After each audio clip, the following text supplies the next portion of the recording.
खबर। नमस्कार, आप देख रहे हैं कमाई का अड्डा। मैं हूं अनुज, मेरे साथ आज नीरज जी जुड़ने वाले हैं शो में और आपके लिए हम कोशिश करेंगे अगले 1.5 घंटे में कमाई के और सौदे लेके आएँ और थोड़ी हेल्प करें आपकी। वैसे आज नीरज जी ज़बरदस्त जोश है मार्केट में और मुझे बड़ा अच्छा लग रहा है एक्चुअली मतलब फ्राइडे और आज हो सकता है ना कि बिल्कुल उलट दिया। हाँ बिल्कुल, लगभग उतनी तेजी बनती है। हाँ, और जब छुट्टी से वापस आते हैं और मार्केट में तो तेज़ी होता है थोड़ा सा एक आप तो सुबह कह ही रहे थे मतलब आपको छुट्टी पर नहीं जाना चाहिए। ओके, नहीं लोग कह रहे हैं यार छुट्टी पे जाओ तो बता दो कि इसमें छुट्टी पे आ रहा हूँ। खैर जोक्स असाइड, अच्छा वैसे एक चीज़ मतलब ये कैसे कहते हैं ना कि एक भगवान की कृपा रही है, कुछ भी रहा है। 10,000 से लेकर निफ्टी, जब से निफ्टी की जर्नी स्टार्ट हुई है मैंने एक भी माइलस्टोन मिस नहीं किया है।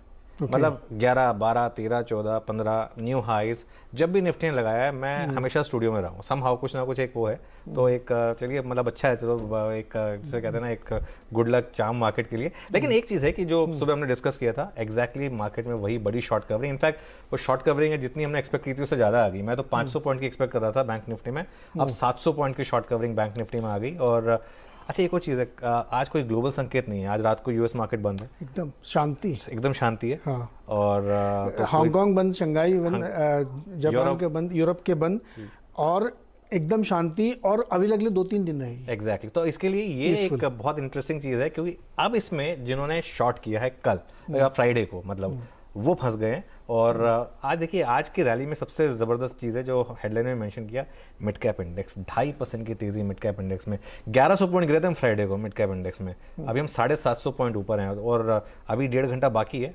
हु नोज़ ये 400 पॉइंट रिकवर भी कर दें तो कोई मतलब मुझे हैरानी नहीं होगी बिल्कुल भी। मुझे तो लगता है कि आज फ्राइडे पूरा रिपीट होता हुआ दिखेगा उल्टे साइड में। लेकिन चलिए थोड़ा अनुज ये बताइए मुझे कि निफ्टी में 171 पॉइंट की तेज़ी है, 17,978। अब यहाँ से क्या हम ये एक्सपेक्ट करें कि 18 प्लस देखिए या कोई आगे हर्डल है? नहीं, हर्डल तो है, 18,000 पर हर्डल है क्योंकि 18,000 पर थोड़ा सा एक जो कॉल राइटर है ना वो अभी भी अड़ी है, बैठा हुआ है अभी भी। 17,900 वाले की तो अच्छी पिटाई हुई है लेकिन 18,000 वाला कॉल राइटर अभी भी बैठा हुआ है। मेरे ख्याल से उसकी भी ज़बरदस्त पिटाई होगी जब तक ये एक्सपायरी, ज़बरदस्त पिटाई होगी। और ये मार्केट तैयार है, 18,000 से 18,100 पे थोड़ा सा एक रेजिस्टेंस आएगा लेकिन एक्सपायरी मुझे 18,200 पर दिख रही है। 18,200 तक मार्केट निफ्टी आराम से जाने को तैयार है क्योंकि देखिए एक चीज़ ये है कि मार्केट में डिक्लाइन भी जो है वो वन वे नहीं होगा। ये एक डिक्लाइन अगर स्टार्ट हुआ भी है, फ्राइडे को क्या हुआ, फ्राइडे को मार्केट ने पूरा पॉइजन बाहर कर दिया मार्केट। फ्राइडे के बाद किसी की हिम्मत नहीं थी मार्केट में कुछ भी करने की। आज जो सुबह हम डिस्कस भी कर रहे थे, आज किसी की लेने की हिम्मत नहीं हुई होगी, इसीलिए मार्केट चला। मार्केट इसलिए चला क्योंकि कोई ले ही नहीं पा रहा है। तो हर लेवल पर लोगों को डर लग रहा है कि नहीं अब तो वो कहीं और गिर ना जाए, 100 पॉइंट ऊपर और नहीं, बैंक निफ्टी 200 हुआ, 300 हुआ, 400 हुआ, लोग डर रहे हैं लेने से और इसीलिए लो वॉल्यूम पर मार्केट ऊपर आ गया। फ्राइडे को एग्जैक्ट उल्टा हुआ था, मार्केट गिरा था। तो मेरे ख्याल से 18,200 तक जा सकते हैं। बैंक निफ्टी में बड़ा इंटरेस्टिंग है क्योंकि बैंक निफ्टी में जिस तरीके का सेटअप बन रहा है नीरज जी, मुझे लग रहा है कि आज और 250 पॉइंट हम ऐड कर सकते हैं क्लोज होते होते। तो 1000 पॉइंट की रैली बैंक निफ्टी में पॉसिबल है आज। और उसके बाद एक्सपायरी मुझे लग रहा है 42,800 से 43,000 तक का भी स्पेस ओपन हो रहा है। जिस तरीके से 42,225 के ऊपर बैंक निफ्टी ने ट्रेड किया है, वहाँ पर वो 42,000 का कॉल राइटर अब बुरी तरीके से फंसा हुआ है। और अब मुझे लग रहा है कि एक बार 42,500 क्रॉस किया तो फिर वे वन वे 43,000 तक की भी रैली पॉसिबल है।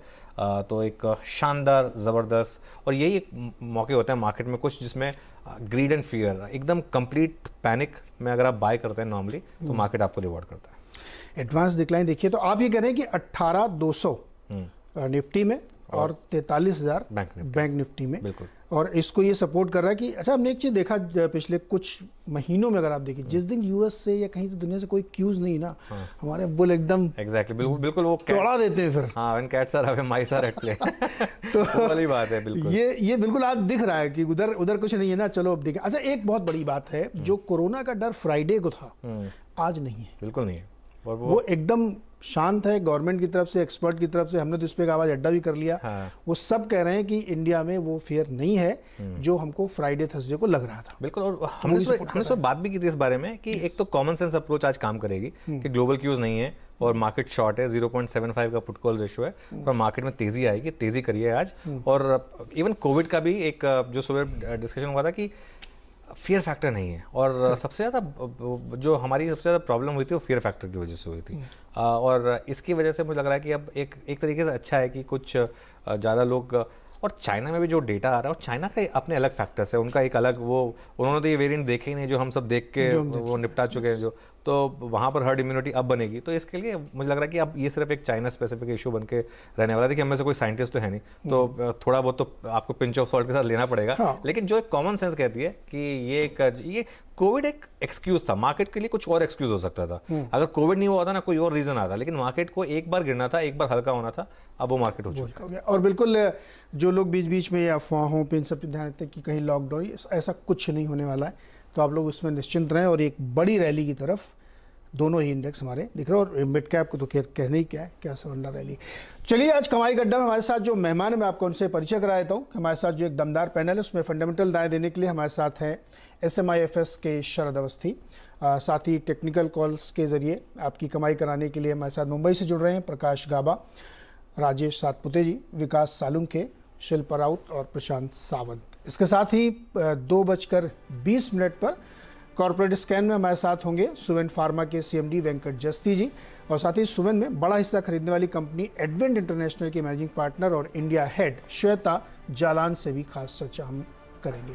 2:30 बजे खास सेगमेंट है हमारा क्या चल रहा है, और 2:40 पर होगा 4 का चौका, जिसमें अलग अलग आपको 4 बढ़िया कॉल्स उसमें मिलेंगी। सस्ता ऑप्शन लेंगे शिल्पा राउत जी से, साथ ही प्रकाश गाबा देंगे हमें FNO पर सुपरस्टार जो 4 के चौका का हिस्सा है, और चार्ट का चमत्कार देंगे आज प्रशांत सावंत। मिड कैप फंडा लेंगे शरद अवस्थी से, और 2:50 पर आउटलुक 2023, जिसके लिए हमारे साथ होंगे एक्सिलरी इक्विटीज़ के डायरेक्टर दीपन मेहता जी। तो ये है पूरा एक ज़बरदस्त लाइनअप। चलिए, एक काम करते हैं, एक बार ट्रेंडिंग स्टॉक्स और देख लेते हैं, उसके बाद अपने पैनल को ओपन करेंगे। एक पहले तो तेज़ी वाले शेयर, और तेज़ी वाले शेयर ऑब्वियसली आज थोड़े ज़्यादा हैं बजाय कि मंदी वाले शेयर के, तो एक बार वो लिस्ट आपके सामने आएगी। इंडसइंड बैंक, बजाज फिनसर्व, हिंडाल्को और SBI, ये कुछ स्टॉक्स हैं जहां पर आप क्लियरली एक तेज़ी देख सकते हैं। SBI तो खास तौर से एक जोश भरा आज बैंक निफ्टी में 3.5% की तेज़ी। मदरसन और उसके अलावा सारे के सारे Tier 2 बैंक्स, प्राइवेट और PSUs दोनों, फेडरल बैंक, PNB और RBL बैंक। RBL बैंक 6.5% ऊपर है, PNB भी 6% ऊपर है। कुछ स्टॉक्स गिरने वाले, और देखिए यह एक मार्केट ने पहला इंडिकेशन दिया था सुबह सुबह जब फार्मा स्टॉक्स की पिटाई स्टार्ट हुई थी कि मार्केट वापस उस मूड को रिवर्स करने के लिए तैयार है। फ्राइडे का एग्जैक्ट रिवर्स है आज। फ्राइडे को आप फार्मा स्टॉक्स ऊपर देख रहे थे और बाकी सारे स्टॉक्स नीचे, आज एकदम उल्टा है, सारे फार्मा स्टॉक्स नीचे हैं। डिवीज लैब्स, सिप्ला, डॉक्टर लाल और इप्का, और बाकी सारे इकोनॉमी फेसिंग स्टॉक्स ऊपर हैं। चलिए अपने गेस्ट को जोड़ना शुरू करते हैं। गाबा जी, गुड आफ्टरनून, आपसे शुरुआत करते हैं। बताइए किस तरीके से देख रहे हैं आप इस मार्केट के सेटअप को, और यहाँ पर आपकी टॉप ट्रेड क्या होगी? Good afternoon to you. आपने सुबह प्रीएम्प्ट किया था कि मार्केट में अप मूव मिलता है, जहाँ की कोई सिग्नल्स नहीं था, लेकिन अब कंफर्मेशन आ गया, मार्केट में बहुत ही बढ़िया तेजी है। मेरे ख्याल से अप मूव मिलना चाहिए, और जो डिप्स मिलती है बायबल है। तो निफ्टी एंड बैंक निफ्टी दोनों ही ऊपर लगता है, शायद 18,000 भी पार कर ही लेगा, जैसे कि आप कह रहे हैं कि शॉर्ट्स को स्क्वीज होगा, ऐसा मुझे भी लगता है। स्टॉक जो मैंने चुना है स्टॉक, वो है इंडसइंड बैंक। ध्यान देना चाहिए इंडसइंड बैंक में, यहाँ पर एक बहुत ही बढ़िया अप मूव मिला है। अब भी जो बार ट्रेड कर रहा है 1191 की तरफ ट्रेड कर रहा है। 1180 का स्टॉप लगाकर चलें बस, 1220 पॉसिबल है इंडसइंड बैंक में। 1220 के टारगेट इंडसइंड बैंक में मिल सकते हैं, और 1192 इस वक्त ट्रेड कर रहा है। राजेश जी, आपको क्या लग रहा है, क्या कॉल है इस वक्त की? Good afternoon everyone. Good afternoon Neeraj ji. Neeraj ji, मेरे हिसाब से निफ्टी में एक व्यू था कि ये 18,050 की ट्रैजेक्टरी पर हिट करेगा, बट फ्रैंकली स्पीकिंग आज ही करेगा ये एक्सपेक्टेड नहीं था। प्रोबेबली आई वाज एक्सपेक्टिंग कि स्लो एंड स्टेडी जाएगा, तो टू फास्ट टू क्विक। तो थोड़ा यहाँ पे देखिए, अगर आपको बाजार के ट्यून के साथ काम करना है तो थोड़ा सा आपको सीमेंट स्टॉक पे भी ध्यान देना पड़ेगा, जहाँ पे ऑलरेडी अच्छी खासी पिटाई हो चुकी है। This is a relief rally, so हम लोग रिलीफ रैली को अगर प्ले करेंगे तो अल्ट्राटेक की बात करूंगा, 7080 पे फ्यूचर ट्रेड हो रहा है, इसे बाय करके चलिए। छोटे स्टॉप लॉस के साथ ही काम करूंगा, 7050 का मेरा स्टॉप लॉस होगा। और सामने अगर स्विंग ट्रेडिंग की बात करें तो 7150 यानी करंट लेवल से आप कह सकते हैं करीबन 70-80 पॉइंट का एक मूव मुझे लगता है अल्ट्राटेक में आएगा। ओके, अल्ट्राटेक सीमेंट में बाय करिए। 7050 का एक स्टॉप लॉस लगाना आपको 30 रुपये नीचे, फ्यूचर्स के लेवल हैं ये, और 7150 एक टारगेट 70 रुपये ऊपर, तो एक अच्छा आपके लिए 2.1:1 का एक रिस्क रिवॉर्ड इस समय राजेश की तरफ से आता हुआ। शिल्पा जी, गुड आफ्टरनून। शिल्पा जी, आपका ट्रेड? जी गुड आफ्टरनून एवरीवन। मेरा ट्रेड अभी के लिए रहेगा आरईसी में। आरईसी बहुत अच्छे मोमेंटम में पकड़ के रखा हुआ है। फॉल में भी आरईसी ने कभी बहुत मेजर करेक्शन दिया नहीं है। अपसाइड बहुत ज्यादा है आरईसी में अभी भी प्ले करने के लिए। तो अभी फ्यूचर्स ट्रेड कर रहा है 113.8 या 9 की तरफ। तो आपको स्टॉप लॉस यहाँ पे 112 का लगाना है। टारगेट्स आपको 118 एंड 120 को देखने को मिलेगी। 118 और 120 तक का इसका टारगेट देखने को मिल सकता है। प्रशांत, आपकी कॉल क्या है इस वक्त की टॉप कॉल? जी गुड आफ्टरनून और सभी दर्शकों को नमस्कार। तो एक बैंक जो इस साल मेरे लिए आउट परफॉर्मर रहा है वो है आईडीएफसी फर्स्ट बैंक, और मुझे लग रहा है ये अभी करीबन 55 के रेंज में है। मैं यहाँ पे इसको बाय करना चाहूंगा। मेरा स्टॉप लॉस होगा 52.5 और टारगेट में देख रहा हूँ करीबन 62 तक, जो कि प्रीवियस स्विंग हाई बना हुआ था। ठीक है, तो आईडीएफसी फर्स्ट बैंक पर एक इस समय बाय कॉल आता हुआ प्रशांत जी की तरफ से।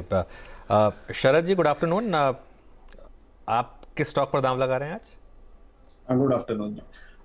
मुझे लगता है यूनाइटेड फॉस्फोरस ऊपर से डिसेंट करेक्शन आ गई है और वैल्यूएशन कंफर्ट तो आ ही गया है, और इसके अलावा जो ये बायोलॉजिक्स में अपनी स्पेस में और 3-4 टाइप के प्रोडक्ट्स लॉन्च करने की बात कर रहे हैं, करीब 7 नए प्रोडक्ट्स की, वहां से भी काफी डिसेंट ग्रोथ रहनी चाहिए। तो टॉप लाइन बॉटम लाइन दोनों में ग्रोथ काफी डिसेंट रहनी चाहिए। दुनिया की सबसे बड़ी कंपनीज में इनकी गिनती होती है, एग्रोकेमिकल में भी, सीड्स में भी 4-5वें नंबर पे हैं ये। और जो आने वाले समय में ये जो बायोलॉजिक्स वाले प्रोडक्ट हैं, इससे इनको काफी फायदा होना चाहिए। तो हमारा ये मानना है कि अगले 2 साल में अर्निंग्स में लगभग 10-12% की, रेवेन्यू में लगभग ग्रोथ रहनी चाहिए, और अर्निंग्स में लगभग 25% के आसपास की CAGR रहनी चाहिए। तो FY24 के नंबर्स लगभग 76 रुपए 75 रुपए के आसपास आने चाहिए। और डेट का जो ओवरहैंग है वो काफी हद तक आने वाले समय में ग्रेजुअली रिड्यूस होना चाहिए जैसे जैसे ये नंबर्स इंप्रूव होते हैं। और 3-4 बड़े इन्वेस्टर्स की ऑलरेडी इन्वेस्टमेंट आ गई है, तो उसका भी फायदा कंपनी को मिलना चाहिए। तो 75-76 रुपए पे 12 का मल्टीपल कंपनी को आसानी से मिलना चाहिए। तो 900 रुपए के लक्ष्य के हिसाब से यूनाइटेड फॉस्फोरस। ओके, 900 रुपये के लक्ष्य के हिसाब से यूनाइटेड फॉस्फोरस। एक बार जरा वापस बैंक निफ्टी लेकर आइए। 800 पॉइंट ऊपर अब बैंक निफ्टी, जो हम 1000 से 1200 पॉइंट की आज की रैली की बात कर रहे थे, उसमें अब 800 पॉइंट हो चुके हैं करीब करीब। और 42,464 42,500 पर एक कॉल राइटर है, उसको वहाँ अगर हमने क्रॉस किया तो एक और आपको बड़ा मूव मिलेगा। और निफ्टी मिड कैप भी 808 पॉइंट ऊपर इस समय का। एक काम करते हैं, ये 2-3 ट्रेड्स जो आई इनको रिवाइज कर देते हैं। सबसे पहले प्रकाश गाबा जी ने इंडसइंड बैंक पर कॉल दी 1180 के स्टॉप के साथ। 1220 का प्रकाश गाबा जी का टारगेट था इंडसइंड बैंक पर। ये पहली ट्रेड। राजेश ने अल्ट्राटेक सीमेंट पर दांव लगाया है, 7050 का स्टॉप लॉस है और 7150 का इनका ये टारगेट है। ये फ्यूचर्स के लेवल हैं। शिल्पा जी ने आरईसी पर रिकमेंडेशन दिया, 113.80 का स्टॉप और 113.80 का लेवल था उस समय, और 118 से 120 का उनका टारगेट, 112 का स्टॉप लॉस। प्रशांत जी ने आईडीएफसी फर्स्ट बैंक पर एक कॉल लिया है और वो इस समय आप देख रहे हैं टारगेट 62 का है, स्टॉप लॉस 52.5 का यहाँ पर। और अगर आप थोड़ा मध्यम अवधि के हिसाब से इन्वेस्टमेंट बेट लेना चाहते हैं तो यूपीएल, जो शरद जी की कॉल है, कि काफ़ी करेक्ट हो चुका है और यहाँ से एक आपको एक अच्छा मोमेंटम दे सकता है। 900 रुपये का टारगेट यूपीएल के लिए। इस बीच निफ्टी ने भी अपनी डबल सेंचुरी लगा दी 18,000 के पार, 18,006 पर इस वक्त ट्रेड कर रहा है। और जो हम लोग चर्चा भी कर रहे थे कि अभी अनुज कह रहे थे 18,200 तक जा सकता है, हमको लगता है आज ही मतलब 50-100 पॉइंट तो कम से कम अभी और इसमें बन सकते हैं। लेकिन चलिए एक स्टॉक है संवर्धन, इसमें 7% की तेज़ी फ्यूचर्स में देखने को मिल रही है और ज़बरदस्त मोमेंटम इसमें लगातार बना हुआ है। इस पर मुझे एक कॉल चाहिए। गावा सर, संवर्धन 7% की मजबूती है और लगातार ट्रेंड ऊपर की तरफ है, अभी भी ऐड किया जा सकता है इसको? बिल्कुल करना चाहिए मदरसन सुमी में, बिल्कुल संवर्धन में। अब ट्रेड कर रहा है 7170। इसका लार्जर टर्म चार्ट देखें तो लगता है कि एक डबल बॉटम की तरफ कोशिश कर रहा है। 60 के आसपास बहुत ही स्ट्रॉन्ग सपोर्ट जोन है on a higher time frame basis पर। मुझे लगता है थोड़ा वक्त दीजिएगा। पहला टारगेट करीब 80 रहेगा और एक बार 80 चला गया फिर 90 फिर 100 भी पॉसिबल है। मेरा लक्ष्य 100 का है, लेकिन उसके लिए आते आते वक्त लगेगा। स्लो एंड स्टेडी, लेकिन लगता है कि बॉटमिंग आउट प्रोसेस शुरू हुआ है और यहाँ पर स्ट्रॉन्ग सपोर्ट जोन्स है। तो मेरे ख्याल से yes, it's a buy. So buy. देखिए 2 दिन स्टॉक्स लेकर आइए एक बार जरा। JNK बैंक का पिछले कुछ मिनटों में इसमें एक मूव आता हुआ, और उसके अलावा IRFC, ये एक स्टॉक है जहाँ पर एक आप लास्ट के 1 घंटे में थोड़ा सा एक मूव देख रहे हैं। एक स्टॉक है पराग मिल्क। पराग मिल्क में भी एकदम से लास्ट पिछले कुछ मिनटों में थोड़े से जो मिड कैप स्टॉक्स हैं उनमें थोड़ी सी अब तेज़ी बढ़ रही है। तो पराग मिल्क करीब करीब 10% ऊपर, जिसमें से 5% मूव अभी पिछले 5-6 मिनटों में आया है।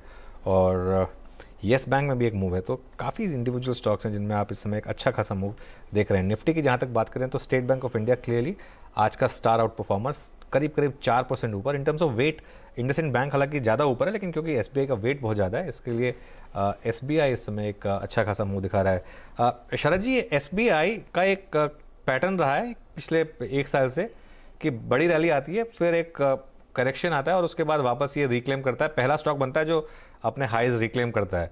लग रहा है आपको इस बार भी वही पैटर्न रिपीट होगा? जी बिल्कुल, मुझे ऐसा ही लगता है। और ग्रेजुअली क्या है कि ये पीएसयू बैंक्स में जो सेकंड लाइन ऑफ स्टॉक्स हैं, जैसा आप पहले भी अपने कई बार बात हो चुकी है कि वहां पे थोड़ी बहुत वैल्यूएशंस तो अबनॉर्मल हो गई हैं, जबकि अर्निंग्स ग्रोथ आने में शायद थोड़ा सा समय लगेगा। But SBI, bank of Baroda, ये दो तो ऐसे स्टॉक्स हैं जहां हमें लगता है कि आने वाले समय में इंप्रूवमेंट काफी रैपिड होगा। एसबीआई में हमारे लॉन्ग टर्म लक्ष्य करीब 750 तक के हैं, तो हमें लगता है यहाँ पे तो काफी ठीक ठाक अपसाइड बचती है यहाँ से। और बैंक ऑफ बड़ौदा में वैल्यूएशंस और भी अट्रैक्टिव हैं, जैसे जैसे कंबाइंड नंबर्स और ज्यादा पुख्ता होकर दिखाई देते हैं, वहाँ री रेटिंग और ज्यादा हो सकती है। एसबीआई भी अभी भी शायद 1.5-2 के प्राइस टू बुक पे ही अवेलेबल है।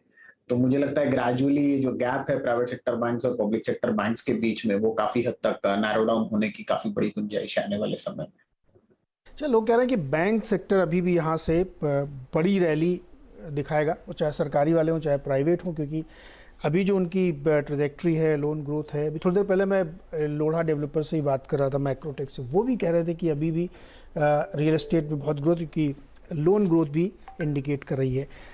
तो एसबीआई उसी तरफ इशारा कर रहा है, निफ्टी बैंक भी। एक स्टॉक है शिल्पा जी, हीरो मोटो, जिसमें बढ़िया तेज़ी इस समय बन रही है, लॉन्ग बिल्डअप होते हुए दिख रहे हैं इसमें, और ओपन इंटरेस्ट में भी ठीक ठाक चेंज हुआ है। क्या इसमें अभी भी गुंजाइश है यहाँ से पोजीशन लेने की लॉन्ग साइड में? जी मेरे हिसाब से हीरो मोटो में अभी भी स्ट्रेंथ है, लेकिन 2720 जोन्स के अराउंड इसका एक रेजिस्टेंस है। इसके ऊपर आपको ट्रेड करना चाहिए। आपको टारगेट्स 2780 2830 तक भी देखने को मिल जाएंगे। ओके। अच्छा, आज देखिए टॉप लूजर्स में सिर्फ pharma names, Divi's, Cipla, doctor Reddy's और कुछ हद तक कोटक एक्चुअली फॉल में थोड़ा परफॉर्म किया था, तो आज इतनी रैली में पार्टिसिपेट नहीं कर रहा है वो। उसके अलावा मेटल स्टॉक्स में तेज़ी है, टाटा स्टील, कोल इंडिया, हिंडाल्को, और एक और स्टॉक आईटीसी आज मार्केट को थोड़ा सपोर्ट कर रहा है।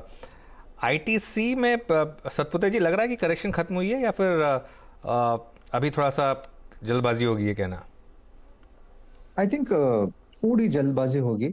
हालांकि अगर आप थोड़ा बाजार के सामने आईटीसी को रखे और ओवरऑल इसमें वॉल्यूम्स देखे, तो इतना तो मैं कह सकता हूँ कि एक चांस है कि ये 338 340 यानी जहां पे ब्रेकडाउन हुआ था उस लेवल को ये टेस्ट करे।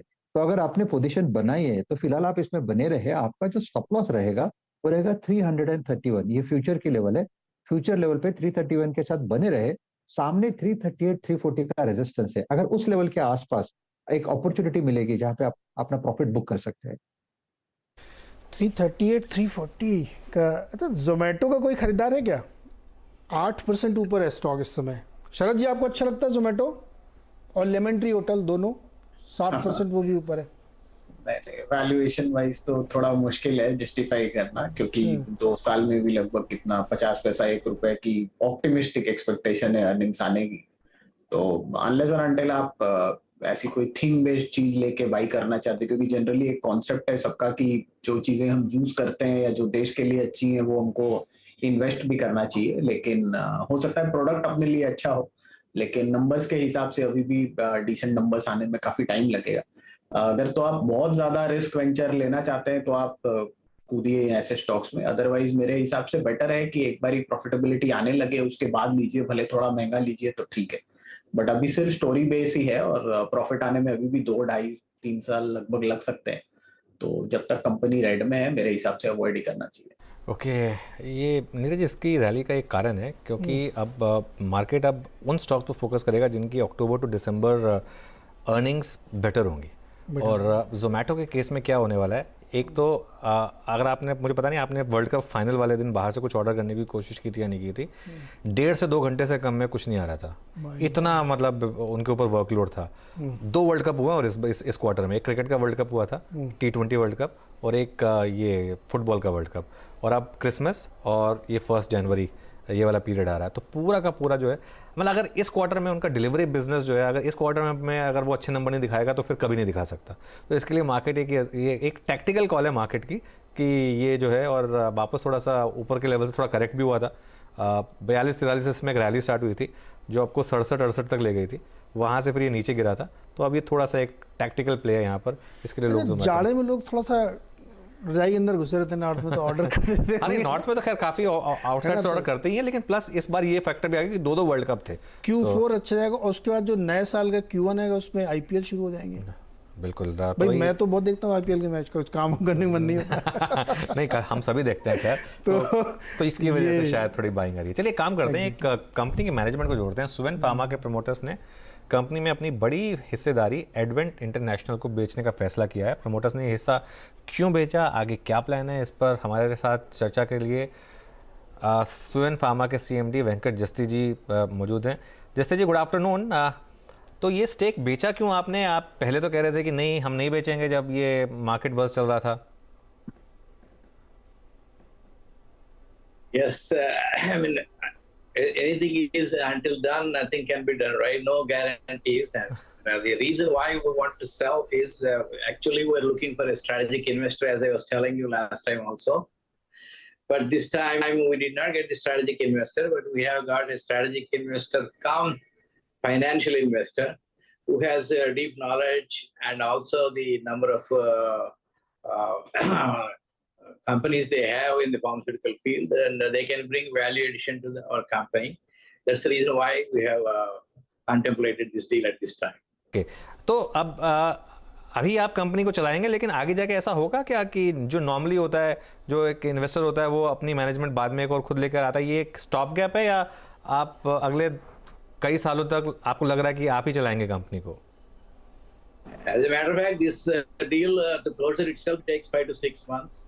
After that, I am supposed to, what I'm saying is the purpose which they have taken this company is based on the existing management, including myself, and also the focus with which we do the business in the innovation side. And that's their interest, and they'll keep, they are saying that we'll keep running the business as is. Only thing we can offer at this time, additional capacities and capabilities in the platform that they will be bringing along with it when they come over on board, which will be good for the, first of all, is the revenue accretion and EPS accretion, and mainly to the capacity offering to our customers. And also those things that we are not able to do, that they can support with us. And the same thing, some of the activities they cannot do, we can support them. That way it will be a synergistic process, and it will help the customers very well. And I think with their deep understanding of other aspects in the global pharmaceutical industry, they can bring in more opportunities also in a combination deal. The wider offerings that will make us this successful deal. That's what we feel. Venkat sir, इस deal के बाद ये भी निकल के आ रहा है कि आप लोग अब मार्जिन इंक्रीमेंट पे फोकस ज़्यादा करेंगे, तो क्या वॉल्यूम के बजाय वैल्यू एडेड ऑफरिंग पे ज़्यादा ध्यान होगा? As far as Suven Pharma is concerned, I can talk about it. This is only value-added business, and we'll be doing it. And I have not much knowledge about the Cohance, and that they will have to take a decision. But what we are trying to build is capacities and R&D focus, which we have doubling up, can be utilized to the best towards the innovator supply chain. That is our intent is. That's where our focus will be. Okay और Suven life के बारे में कोई plan आप हमारे सामने रख सके, कुछ उसमें और फंड इन्फ्यूजन वगैरह करें आप? As of now, as you know, 2 months ago, we raised 400 crores of rupees, which will be equal to 2.5 to 3 years. And that's a different company. It has nothing to do with the Suven Pharma. And it is a separate listed company. And there are some milestones that can happen in drug discovery and development. If that happens, there is no need for any funding. If not, as usual, what we are doing all these years, we'll keep funding that company and until there will be a success. Okay. The continued focus is there also. चलिए last सवाल, और ये मैं 2 सवालों को combine कर रहा हूँ। एक, अब इस पैसे का आप करेंगे क्या? क्या आगे प्लान है, और जो रेसिडुअल स्टेक है आपके पास वो क्या रखेंगे आप? Yes, sir. Yes, because we feel that the value accretion will happen over the years. That's why that 10% will keep it there only. And as for the funds that comes into the picture, we're not taking a decision. The family will take a decision, but that post receipt, that is 6 to 7 months from now. There is no thought process as of that, as of now. चलिए ठीक है, शुक्रिया आपका जुड़ने के लिए हमारे साथ जस्ती जी, और all the best for your future. Thanks a lot. Thank you.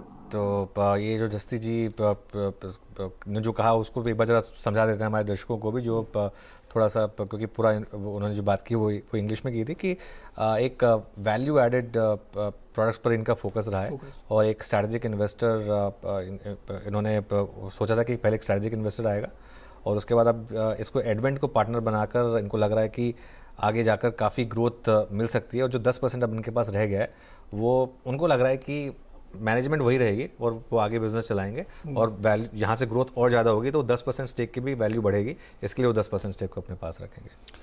Exactly. और जो एक अलग कंपनी है इनकी सुवेन लाइफ, उसमें चूँकि उनका कहना है कि हमने ऑलरेडी राइट्स इशू के जरिए पैसे लिए थे और वो एक अलग एंटिटी रहेगी। ये जो पैसा इनको मिल रहा है ये उसमें अभी फ़िलहाल नहीं लगाएंगे, अनलेस कि कोई बहुत माइलस्टोन प्रोडक्ट इनको, या कोई ब्लॉकबस्टर ड्रग डिस्कवरी हो, अदरवाइज़ वो उस पर कंटिन्यू रहेगी। अच्छा, इसमें एडवेंट ने चूँकि स्टेक लिया है, तो एडवेंट इंटरनेशनल की मैनेजिंग पार्टनर और इंडिया श्वेता जालान जी ने इस डील पर हम लोगों से खास बातचीत की। आई सुनते हैं उन्होंने क्या कहा।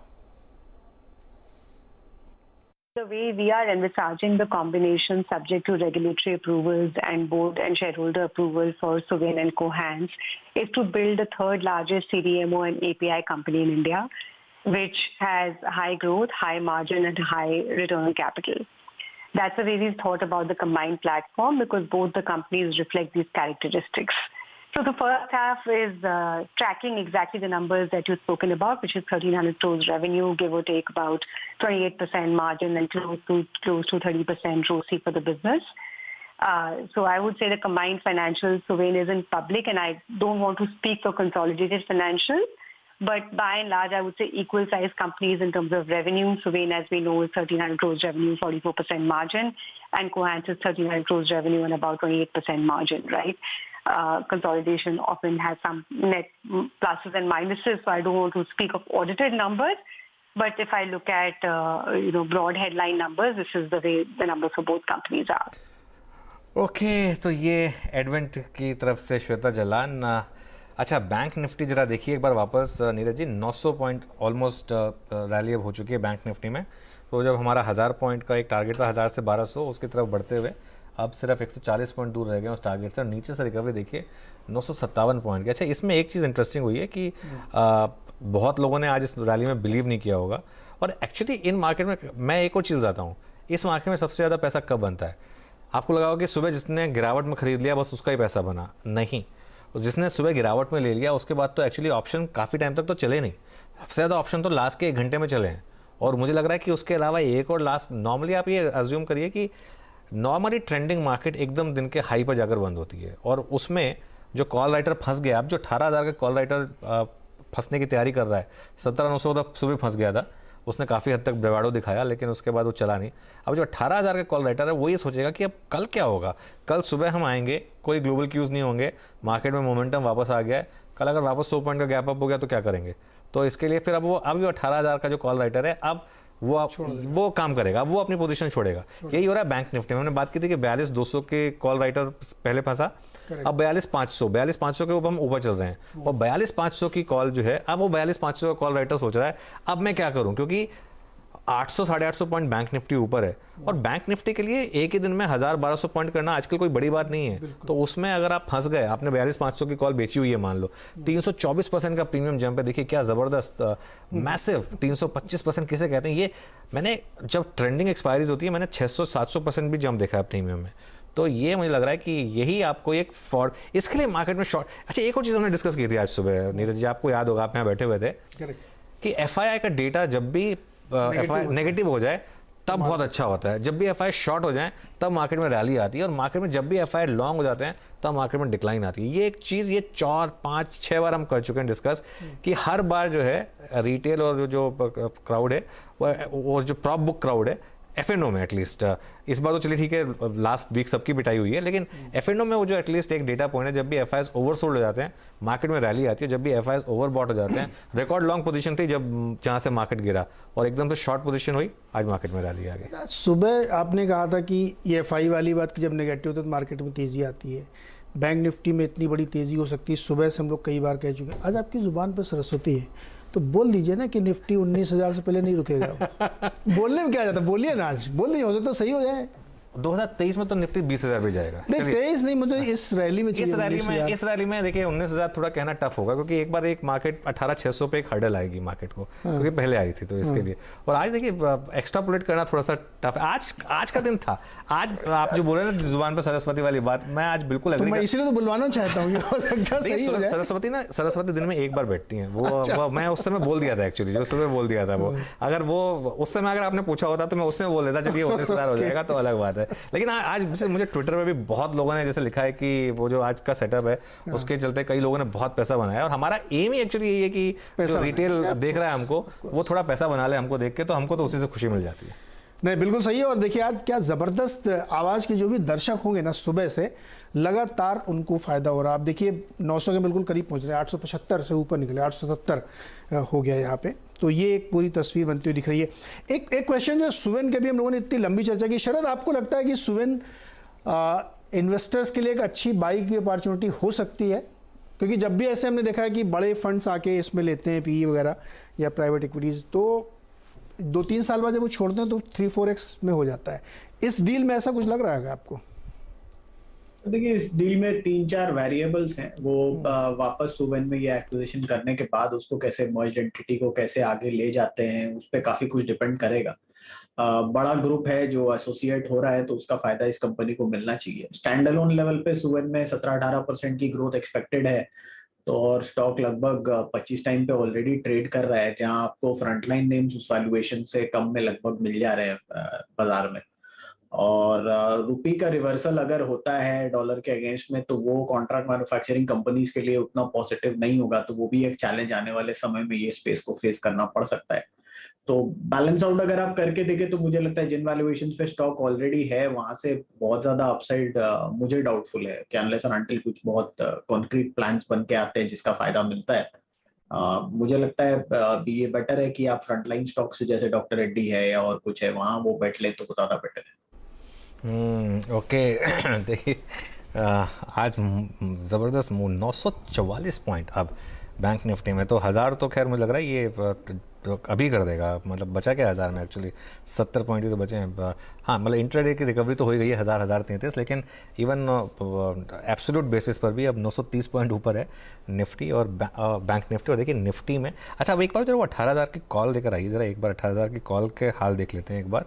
131 रुपये अब इसका प्रीमियम। और जो बात मैं एक फिर से समझाने की कोशिश कर रहा हूँ कि आज सुबह खुलने के बाद भी काफ़ी टाइम तक ये कॉल 60 रुपये पर घूम रही थी, 60 से 70 के बीच में ये कॉल काफ़ी टाइम तक रही। और वहाँ से अब अच्छा एक और चीज़ नोटिस की होगी आपने, आज बैंक निफ्टी में ज़्यादा शॉर्ट कवरिंग है निफ्टी की बजाय। अगर आप निफ्टी की कॉल्स देखेंगे तो 95-96% बढ़े हैं। बैंक निफ्टी की कॉल्स देखिए, बैंक निफ्टी की कॉल्स में 350, 400, कुछ केसेस में ऑलमोस्ट 450% तक का जंप है जो एक्टिवली ट्रेडेड हैं। और जैसे कि 42,700 की जो कॉल है उसमें करीब 390% का जंप है। 42,700 की कॉल ऑलरेडी 232 पर आ गई है वो, तो ये एक ये देखिए 380% का जंप, 400% का जंप 42,700 की कॉल में। और ऐसा नहीं है कि ये कॉल आपको सुबह ऊपर मिली है, इनफैक्ट कल के वो जो लेवल है उससे भी नीचे मिली थी, और वहाँ से एक ज़बरदस्त मूव इन सब स्टॉक्स में 935 पॉइंट इस समय ऊपर चल रहा है। चलिए अब एक काम करते हैं, कुछ और स्टॉक्स पर बात कर लेते हैं। विकास सालुंके जुड़ गए हैं अब हमारे साथ इस लेग में शो के। विकास जी गुड आफ्टरनून। ज़बरदस्त तेज़ी मार्केट में, बताइए आप क्या ट्रेड कर रहे हैं?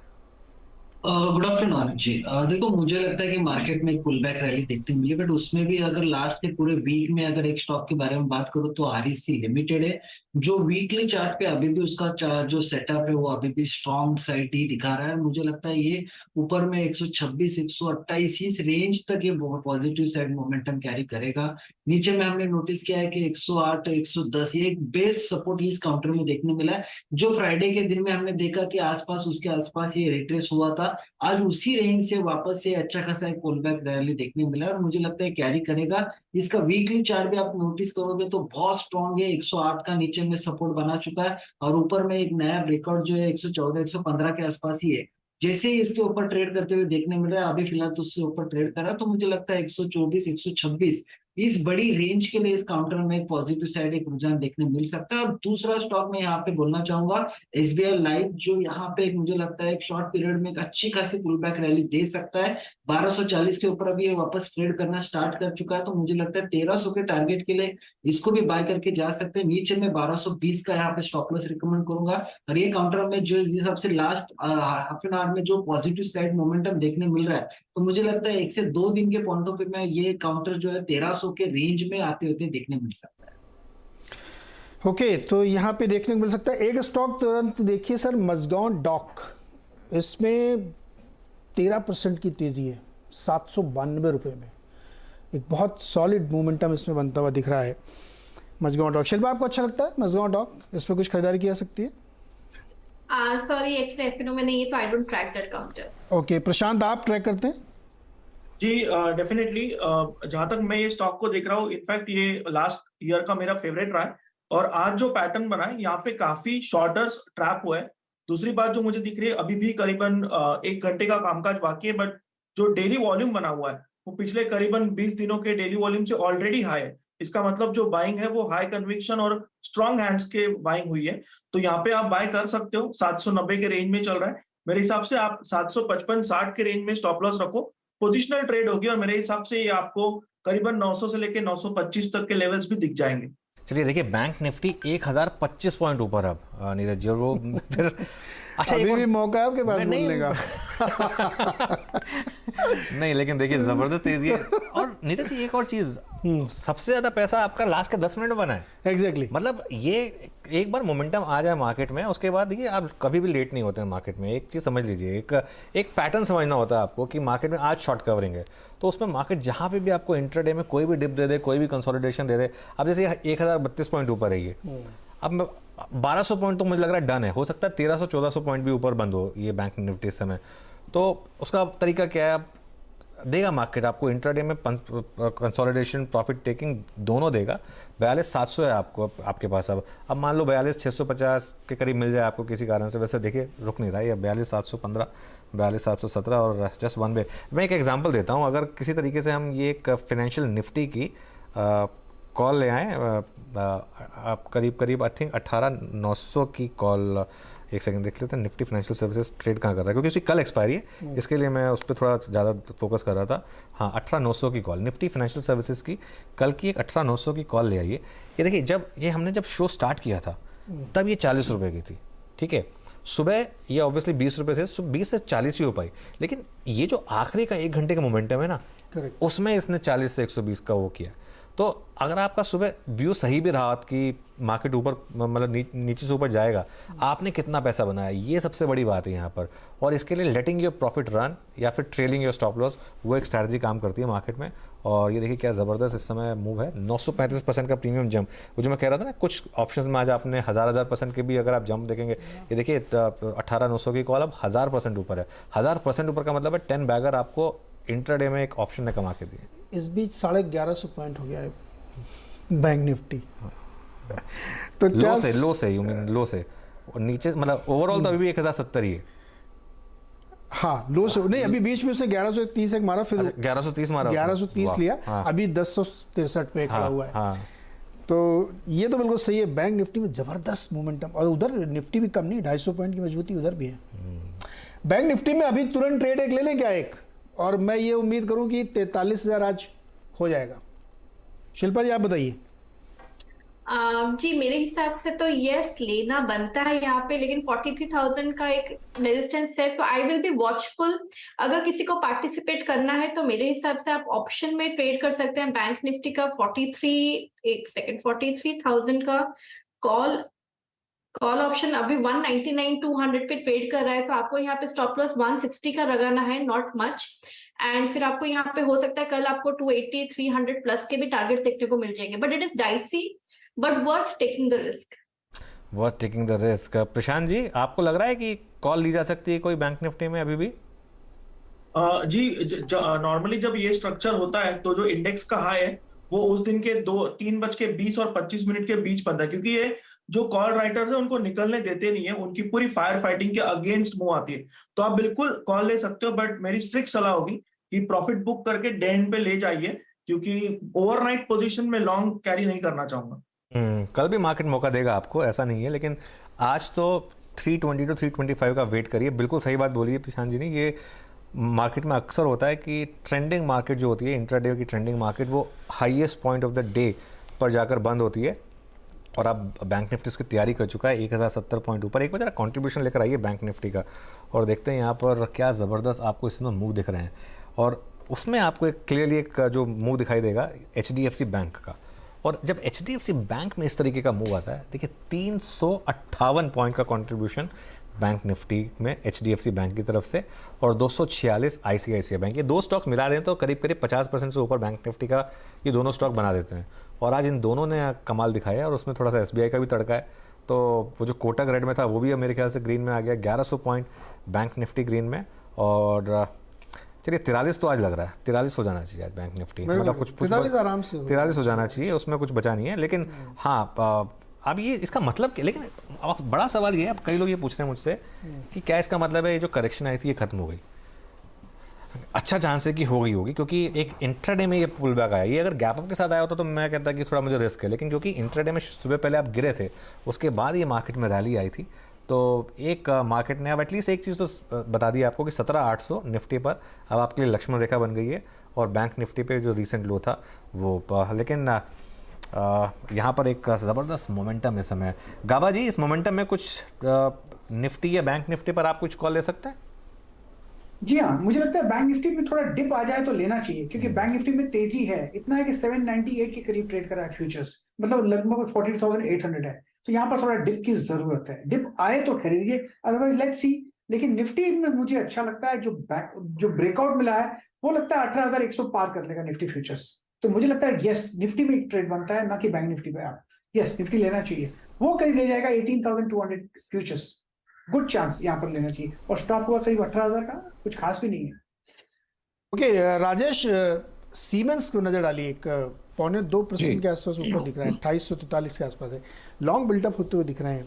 इस पर एक खबर भी थी कि इनको जो LOA मिल गया है, जो 900 हार्स पावर के इनको लोकोमोटिव्स बनाने हैं। अभी है मौका इसमें और तेजी का? नीरज जी, मेरे हिसाब से इसमें BTST करना चाहिए, क्योंकि यहाँ पे अगर आप डेली चार्ट देखते हैं तो एग्जैक्टली जो नेकलाइन था 2800-2810 के आसपास, उसी नेकलाइन पे सीमेंस का ये जो correction landed on that next line. तो ये जो नेकलाइन से मुझे लगता है यहाँ पे एक रिलीफ रैली आनी चाहिए करीबन 2,900 तक। तो देखिए 2840 के आसपास 2800 का स्टॉप लॉस कहा था कि 2800 के स्टॉप लॉस के साथ लॉन्ग करना है। 2820 का सपोर्ट ध्यान में रखते हुए मैंने 20 पॉइंट का स्टॉप लॉस रखा। और सामने जो इसका पुल बैक आना चाहिए, जो रिलीफ रैली आनी चाहिए, वो रहेगी 2,900 तक। तो बायस डेफिनेटली पॉजिटिव। और ये है आज नीरज जी कि आज का जो इनिशियल फोकस जो लग रहा था बैंकिंग और NBFC फाइनेंस, यहाँ पे वीकनेस आएगी, तो वो पूरा घूम गया। तो ये जो कैपिटल गुड्स जो है, जो सुबह लीड कर रहे थे, वो थोड़े साइडवेज हो गए मेरे, लेकिन स्ट्रेंथ अभी भी बनी है। ओके, स्ट्रेंथ अभी भी बनी है। और निफ्टी देखिए 18,100 की तैयारी कर रहा है अब, और बैंक निफ्टी बकायदा 43,000 के दर्शन आपको आज करा के देगा और उसके बाद ही घर जाएगा। ये 3:20 से 3:25 के बीच में नॉर्मली वो मूव आना चाहिए और उसके बाद घर ले जाएं प्रॉफिट। देखिए ये भी मैं बोलता हूँ, इनफैक्ट अगले 20-25 मिनट में कोशिश करें कि धीरे धीरे थोड़ा थोड़ा मुनाफा लें। अगर आपने आज सुबह उस कॉल पर काम किया है तो ज़्यादा लालची मत बनिए, क्योंकि ठीक है, ये वाला जो फेज़ है ये अच्छा फेज़ है और हो सकता है आप लास्ट के 100-150 पॉइंट छोड़ भी रहे हो बैंक निफ्टी में, कोई प्रॉब्लम नहीं है। मार्केट कल वापस खुलेगा और कल जहाँ खुलेगा वहाँ से एक और ट्रेड देगा आपको। लेकिन बस ये है कि अगली बार मार्केट फुल टॉस दे तो उसको डिस्पैच करना मत भूलिएगा। चलिए अभी काम करते हैं, 4 का चौका की शुरुआत कर लेते हैं। सबसे पहले सस्ता ऑप्शन लेंगे शिल्पा राव जी से। शिल्पा जी बताइए कौन सा ऑप्शन ले रही हैं? जी मेरे लिए आज का सस्ता ऑप्शन रहेगा गेल पे। गेल बहुत अच्छे मोमेंटम पे है और सुबह से हम लोग इसको ट्रैक कर रहे थे। हमने इसको प्रभुदास लीलाधर में भी 95 का कॉल ऑप्शन दिया हुआ है, इस 1 रुपये पे अभी भी वहीं पे ट्रेड कर रहा है। तो मेरे हिसाब से अभी भी इसी पे ही पार्टिसिपेट करना चाहिए, बिकॉज मोमेंटम स्ट्रॉन्ग है और 1-2 दिन में मैं एक्सपेक्ट करूँ कि 98 प्लस गेल जाएगा। तो ये आपका ऑप्शन 95 वाला 1 रुपए वाला आपको 2 रुपए से ज्यादा में मिलेगा। तो ये डेफिनेटली बाय है। आपको स्टॉप लॉस यहाँ पे 0.6 का लगाना है and target like I said 2 and above. GAIL 95 वाला है, ये 98 तक जा सकता है, तो ₹1 वाला ऑप्शन ₹2 हो सकता है, डबल कमाई आपकी हो सकती है, तो आप सस्ते ऑप्शन के तौर पे गेल पे नजर रख सकते हैं। गाबा सर, एफएनओ सुपरस्टार क्या है आज? वेल स्टार वो रिपीट है, वो है स्टेट बैंक ऑफ इंडिया। आज सुबह मैंने क्विक सिंगल्स पे दिया था स्टेट बैंक ऑफ इंडिया। उस समय तो बहुत एग्रेसिव कॉल था, कोई सिग्नल थे नहीं, लेकिन अब तो कंफर्मेशन हो गया। अब लग रहा है कि कल मैं ऊपर हूँ, क्लियर कट। अब ट्रेड कर रहा है 597 पर state Bank of India futures में। मुझे लगता है 610 तक जा सकता है। स्टॉप होगा 590 का state Bank of India. Okay, चलिए स्टेट बैंक ऑफ इंडिया पर एक कॉल रिट्रेट करते हुए गाबा जी ने सुबह खुलते क्विक सिंगल्स में लिया था ये, जैसे वो कह रहे हैं उस समय तो एक हाई रिस्क कॉल था, लेकिन अब उनको कंफर्मेशन मिल गया प्राइस पैटर्न का। एक होता है व्यू, एक होता है प्राइस पैटर्न का कंफर्मेशन। तो आज उनको कंफर्मेशन मिला है, तो उस ट्रेड को कैरी फॉरवर्ड करना चाहेंगे। चार्ट का चमत्कार प्रशांत सावंत जी की तरफ से। प्रशांत जी। जी, मुझे आदित्य बिरला कैपिटल एबीसी काफी अच्छा चार्ट लग रहा है। मुझे लग रहा है डेली चार्ट पे बहुत स्ट्रांग सपोर्ट से इसने बाउंस किया है। अभी ये करीबन 148 के रेंज में चल रहा है। मैं यहाँ पे 143.50 यानी 144 के जस्ट नीचे स्टॉप लॉस रखूंगा, और जो मेरा टारगेट होगा वो 162 से लेके 165 इस स्विंग जोन में होगा, यानी 165 का टारगेट हम मान के चल सकते हैं। 148 पे है, छोटा सा स्टॉप लॉस 162-68 तक जा सकता है। आदित्य बिरला कैपिटल, ये है प्रशांत सावंत का चार्ट का चमत्कार। और अब बारी है मिड कैप फंडा की, जो हमें बताएंगे शरद। शरद, क्या है मिड कैप फंडा आज का? हमारा आज का मिड कैप फंडा है बायोकॉन। स्टॉक ऊपर से काफी डिसेंट करेक्शन देख चुका है। हमारा ये मानना है कि बायोलॉजिक स्पेस में और बायोसिमिलर स्पेस में जिस तरीके से कंपनी आने वाले समय में ग्रो करने की नीति रखती है, और रिसेंट एक्विजिशन के बाद हमें लगता है वो नीति और मजबूती से रिफ्लेक्ट करेगी आने वाले समय के नंबर्स में। 7 से 8 नए प्रोडक्ट्स हैं इस स्पेस में जो कंपनी अगले 3 से 4 साल की ग्रोथ में कंट्रीब्यूट करेंगे, और हमारा ये मानना है कि ग्रोथ काफी रोबस्ट रहनी चाहिए कंपनी की आने वाले समय में। बायोलॉजिक्स एक ऐसी स्पेस है जहां हमें लगता है आने वाले समय में ग्रोथ सबसे रोबस्ट रहनी चाहिए अक्रॉस फार्मा स्पेस में, तो उसका फायदा भी बायोकॉन को मिलना चाहिए। हमारा ये मानना है कि अगले साल अर्निंग्स करीब 11-12 रुपए के आसपास और FY24 में लगभग 15 रुपए के आसपास, जो कि लगभग 30-40% की जैसी टॉप लाइन ग्रोथ और 40% जैसी बॉटम लाइन ग्रोथ की तरफ इशारा करते हैं, और ग्रेजुअली जो डेट का ओवरहैंग है वो भी कम होना चाहिए। तो बायोलॉजिक्स से जो ग्रोथ आएगी उसकी वजह से हमें लगता है जैसे जैसे ये नंबर्स आते हैं वैसे वैसे स्टॉक को मल्टीपल में भी काफी स्ट्रॉन्ग री रेटिंग होनी चाहिए, तो 30 का मल्टीपल आसानी से मिलना चाहिए। तो हमें लगता है 450 के लक्ष्य के हिसाब से बायोकॉन काफी बढ़िया बेट है वैल्यूएशन। ओके, बायोकॉन पर एक बेट ली जा सकती है वैल्यूएशंस के हिसाब से। चलिए एक बार रिवाइज कर देते हैं आपके लिए चार का चौका की ट्रेड। सबसे पहले सस्ता ऑप्शन में शिल्पा राव जी ने गेल पर आपके लिए एक ऑप्शन सजेस्ट किया था। 95 की वो जो कॉल थी ₹1 पर सजेस्ट की गई थी। एक्चुअली 1.15 तो ऑलरेडी हो गई है, तो उस पर आपको 15% रिटर्न तो ऑलरेडी मिल रहा है। स्टॉप लॉस था उसका 60 पैसे का, और टारगेट था उसका आपके लिए ₹2। तो ये था पहला कॉल। प्रकाश गाबा जी ने SBI फ्यूचर, जो उनकी सुबह भी कॉल थी क्विक सिंगल्स में, अब उन्होंने कहा कि ये रिट्रेट हुई है, सेल नहीं है, बाय है। टारगेट हाँ ये बाय है, और टारगेट 610 का है, और स्टॉप लॉस 590 का। प्रशांत सावंत जी की कॉल उसके बाद आपके लिए आएगी। उन्होंने कॉल ली आदित्य बिरला कैपिटल ABC, उस पर बाय कॉल लिया 3.7% ऊपर, 162.65 की टारगेट और 143.90 का एक छोटा स्टॉप लॉस उन्होंने लगाया। और फाइनली एक फंडामेंटल कॉल आपके लिए शरद अवस्थी जी की तरफ से बायोकॉन पर आपको बाय करना है, और उसमें कोई स्टॉप नहीं है ऑब्वियसली, क्योंकि वो एक लॉन्ग टर्म कॉल है। देखिए अब मार्केट में हल्की सी मुनाफा वसूली, नीरज जी जो हम कह रहे थे कि थोड़ा थोड़ा प्रॉफिट भी बुक करिए, तो वो जो 1150 वाला था बैंक निफ्टी अब 1050 हो गया 42,720 पर, और कोई बुराई नहीं है, लेकिन ये अब ये जहाँ पर ये ख़त्म होगी ना, वहाँ से एक आपको और 200-300 पॉइंट का मूव दिखाई देगा। एकदम परफेक्ट डॉट सलाह है आज, इसीलिए मैं कह रहा हूँ अभी भी मौका है। देखिए एकदम सही समय पे जब 1130-40 ऊपर गया तो अनुज ने कहा कि प्रॉफिट ले लो। प्रॉफिट वही जो घर आए, कागज में भी प्रॉफिट घूमता रहे, उससे क्या मतलब है, और एग्जैक्टली वही हो रहा है। देखिए 1040-45 के आसपास बैंक निफ्टी इस समय ट्रेड कर रहा है, तो 1078 पे है अभी। एक झटका और देगा भी ना, एक झटका और देगा, मुझे लग रहा है एक झटका और देगा। तो जो लोग बहुत स्किल्ड और रिस्की वो एक इसके लिए प्ले कर सकते हैं। एग्जैक्टली, बिल्कुल बिल्कुल। मुझे लग रहा है कि एक बार तो डे हाई वापस निकालने की कोशिश करेगा, एक बार वापस 1150-60 ऊपर जाके एक बार फिर एक 43,000 का टेंड मुझे लग रहा है आज थोड़ा सा करेगा, वरना एक जैसे कहते हैं ना एंटी क्लाइमैक्स हो जाएगा। एक इतने बड़े मूव के बाद एक 200 पॉइंट और आ जाने चाहिए मेरे ख्याल से। 43,000 एक बार आपको स्क्रीन पर दिखा देना चाहिए। 18,100 एक बार आपको मुझे लग रहा है कि स्क्रीन पर आज दिखा देगा। चलिए 45 पॉइंट और हम लोग देखते हैं यहाँ पे होने। एक क्विक कॉल मुझे चाहिए प्रशांत आपसे।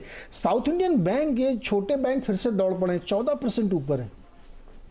वॉल्यूम देखिए आप कितना, करोड़ों में। अभी इसमें कुछ दम है अभी यहाँ से? और नहीं, आवाज नहीं आ रही है। प्रशांत आप अनम्यूट करिए अपने को। जी, आपने बिल्कुल वही फैक्टर कहा जो मैं नोट कर रहा था कि इसमें वॉल्यूम आया और ये ऑलमोस्ट जो एक गैप बनी थी उसको क्लोज करने की कोशिश डेली चार्ट पे कर रहा है।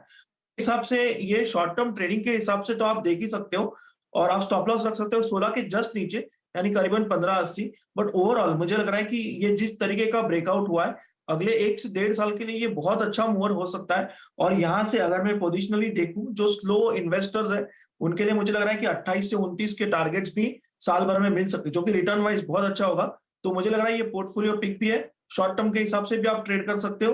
1650 का स्टॉप लॉस और करीबन 1950 तक का टारगेट आप देख सकते हो। ओके, चलिए ठीक है। साउथ इंडियन बैंक का जबरदस्त मूव इस समय स्टॉक में आता हुआ, रिसेंट लो से डबल हुआ ये स्टॉक। एक्चुअली 9 रुपए से चला है, 9 रुपए से चलना शुरू हुआ और 18 रुपए के करीब आ गया। एक्चुअली इनफे 20 रुपए 55 पैसे तक गया था, फिर वहां से रिवर्स होकर और आज देखिए फिर से वापस। एक्चुअली 2-3 ऐसे स्टॉक्स हैं जो पेरेनियल अंडर परफॉर्मर रहे हैं, जो डबल हुए हैं। कर्नाटका बैंक भी नीचे के लेवल से डबल हुआ है और उसके अलावा 1-2 स्टॉक्स हैं जो आउट परफॉर्मर रहे हैं, उसके बाद भी डबल हुए हैं, जैसे करूर वैश्य बैंक का, उसने जबरदस्त मूव दिखाया आपको। फेडरल बैंक तो सबसे स्ट्रॉन्ग स्टॉक रहा है। सिटी यूनियन बैंक, और सिटी यूनियन बैंक आपको याद होगा उस दिन जो खराब खबर आई थी उस पर भी बहुत ज़्यादा गिरने के बाद एकदम से उसमें भी रिकवरी आई थी अच्छी खासी, और देखिए ये भी कुछ ज़्यादा नहीं गिरा उसके बाद से, तो आज उसमें भी जबरदस्त मूव है, करीब 6% का मूव है। फेडरल तो आज का फ्यूचर का सेकंड बेस्ट परफॉर्मर, फेडरल में बहुत जबरदस्त गेन है। क्या मूव दिख रहा है बैंक्स में, और बैंक निफ्टी बिल्कुल वैसे ही। इनफैक्ट पीएनबी टॉप गेनर और उसके बाद फेडरल है, और उसके बाद एक संवर्धन को निकालते तो सिटी यूनियन, फिर आरबीएल बैंक, पूरा का पूरा बैंकों का ही दिन है आज। Canfin Homes, Canara Bank, Bank of Baroda, IDFC First Bank, almost हर बैंक। आईडीएफसी 55-56 पर अटकता है। आईडीएफसी अटकता है। आईडीएफसी का मल्टी ईयर रेजिस्टेंस है वहाँ पर, एक्चुअली मल्टी ईयर रेजिस्टेंस है 60 रुपये पर। वो 60 रुपये से ऊपर अगर जिस दिन निकलेगा उस दिन मुझे लग रहा है इसमें बड़ी रैली आएगी, लेकिन तब तक इसमें वही 45 से 55 उसी में घूमता रहता है ये बेसिकली, कई सालों से घूम रहा है। और अच्छा, इसमें एक और चीज़ है, इसमें मार्केट ने जो बेट लिए है वो वैद्यनाथन जी की बेट लिए मार्केट ने, करेक्ट, कि वी वैद्यनाथन जो एक प्रूवन सक्सेसफुल बैंकर हैं, वो यहाँ पर आए हैं और एक इसको, अच्छा इनके प्रोडक्ट्स वगैरह काफ़ी अच्छे हैं, कई प्रोडक्ट्स वगैरह हैं, इनकी नेट बैंकिंग काफ़ी अच्छी है, काफ़ी ये लोग, वो जो एक आईसीआईसीआई बैंक का टच दिखता है इस बैंक में, मतलब मैंने एक नॉर्मली बैंकिंग में देखा है तो ICICI bank customer care, net banking, mobile banking में सबसे आगे, कोई मुकाबला ही नहीं है, कोई टच भी नहीं कर सकता। अगर कोई बैंक क्लोज आ रहा है तो वो आईडीएफसी फर्स्ट बैंक है। एचडीएफसी बैंक बहुत पीछे है, कोटक काफ़ी पीछे है और एक्सिस भी काफ़ी पीछे है, मतलब मैं कहूँगा, लेकिन आईडीएफसी फर्स्ट बैंक थोड़ा सा करीब आ रहा है। इतना यूजर फ्रेंडली उनका इंटरफेस है, मुझे कई बार ये समझ आता है कि इसको सिंपली कॉपी भी कर सकता आदमी बन जाए, फिर भी नहीं कर पाते लोग। आईसीआईसीआई बैंक इतना यूजर फ्रेंडली है कि पूछे मत, ये मतलब कस्टमर एक्सपीरियंस बता रहा हूँ। और एक और चीज़ है ना, आईसीआईसीआई बैंक, और ऐसा नहीं है कि अपने लॉरल्स पे बैठा रहता है, वो हर 2 साल में अपनी नेट बैंकिंग को रिवाइज करता रहता है। आपको शुरू में लगता है कि अच्छा तो था, क्यों चेंज किया, लेकिन धीरे धीरे आपको लगता है कि यार ये भी फीचर ऐड हो गया, और इतना ईजी होता है उसको नेविगेट करना। आप इमेजिन करते हैं कि यहाँ जाना है, एग्जैक्टली वही वो आपको मोबाइल बैंकिंग पे करके दे देता है। करेक्ट। तो अब इस पर थोड़ा सा बातचीत कर लेते हैं कि जो दुनिया भर में इस वक्त बाज़ारों में चल रहा है, तरह तरह की खबरें देश में, विदेश में, चीन में, अमेरिका में, उसका क्या असर होगा 2023 में। तो आउटलुक 2023 के बारे में हम लोग बातचीत करना चाह रहे हैं कि क्या दिशा इसमें रह सकती है, क्या चैलेंजेस आ सकते हैं, क्या अपॉर्चुनिटीज़ होंगी, और कैसे अपना पोर्टफोलियो आप 2023 के लिए बनाएं। इससे बातचीत करने के लिए हमारे साथ हैं एलिक्सियर इक्विटीज़ के डायरेक्टर दीपन मेहता जी। दीपन सर, बहुत बहुत स्वागत है और 2023 के लिए बहुत बहुत शुभकामनाएं आपको नए वर्ष की। कैसा लग रहा है इस वक्त बाजार आपको? गुड आफ्टरनून और धन्यवाद आपके शो पर इनवाइट करने के लिए। और बाजार तो बहुत ही बढ़िया लग रहा है। आई थिंक 2023 अच्छा रहेगा मार्केट्स के लिए, और 2022 में जिस हिसाब से एक के बाद एक बाउंसर आए थे, फिर भी अपना मार्केट टिका हुआ है, आई थिंक एक बार ये बाउंसर्स आने थोड़े बंद हो जाएंगे और थोड़े इजी बॉल आने लगेंगे, I think market can get back into very decent stroke play. और जो भी कारण थे 2022 में जिसकी वजह से markets were pin down, I think धीरे धीरे वो कारण सुधरते जा रहे हैं, whether it's inflation, interest rates, commodity prices, और जो वॉर चल रही है यूक्रेन में, आई थिंक वो लार्जली डिस्काउंट हो चुकी है। और ओवरऑल कॉर्पोरेट अर्निंग्स अच्छे लग रहे हैं फॉर 2023। और कई सारे इन्वेस्टमेंट थीम्स है जो चल रहे हैं, जैसे कि कंजम्पशन है या केपेक्स है, बैंकिंग सेक्टर जो है वो बहुत ही बढ़िया शेप में है। ओनली थिंग इज दैट जो एक्सपोर्ट ओरिएंटेड बिजनेसेस है उनमें थोड़ा आपको कंसर्न या थोड़ा ध्यान रखना चाहिए, but otherwise on the whole ऐसी बहुत सारी इन्वेस्टमेंट थीम्स है, स्पेसिफिक कंपनीज है which are doing very well. और जैसे जैसे 2023 आएगा और it will play out, I think you will see a lot of these companies coming back into reckoning. दीपन ji good afternoon. एक बैंकिंग ने एक ज़बरदस्त मूव दिया है आज, करीब 1100 पॉइंट की रैली बैंक निफ्टी में, और पूरे साल बैंक निफ्टी ने आउट परफॉर्म किया है। निफ्टी ने कुछ भी नहीं किया पूरे साल, 2% ऊपर है, लेकिन बैंक निफ्टी ने ज़बरदस्त मूव दिखाया है। और आपको लग रहा है कि 2023 में भी लीडर बैंक निफ्टी रहेगा? एब्सोल्युटली, आप तो मेरे विचार जानते हैं, we have been very positive on banks, और ये केवल मेरे विचार नहीं है। I think the one of the most I would say renowned bankers Kotak Uday ji himself has said this is Cinderella time for banks, क्योंकि जो है क्रेडिट ग्रोथ बढ़ रही है जिसकी वजह से फी बेस्ड इनकम भी बढ़ रही है। The only cost going up are cost of talent and cost of technology. जो सबसे बड़ी कॉस्ट होती है बैंक की NPAs, I think that is very much under control. और सभी जो बैंक से by and large they are over provisioned, so वहां पर भी थोड़ी राहत मिल सकती है उनको। So on the whole I think these are great times for banking sector. पिछले 20-25 साल में ऐसे मैंने टाइम नहीं देखा है कि बैंकिंग सेक्टर इतनी स्ट्रॉन्ग पोजीशन में है। So I think that investors का कम से कम 30% वेटेज पोर्टफोलियो में बैंक्स में होना चाहिए। और अगर आप ट्रेडर हो तो हमेशा आप कुछ बैंक्स के स्टॉक्स में ट्रेड करेंगे on the long side, more often than not I think you will make money than losing money. So very positive on banks.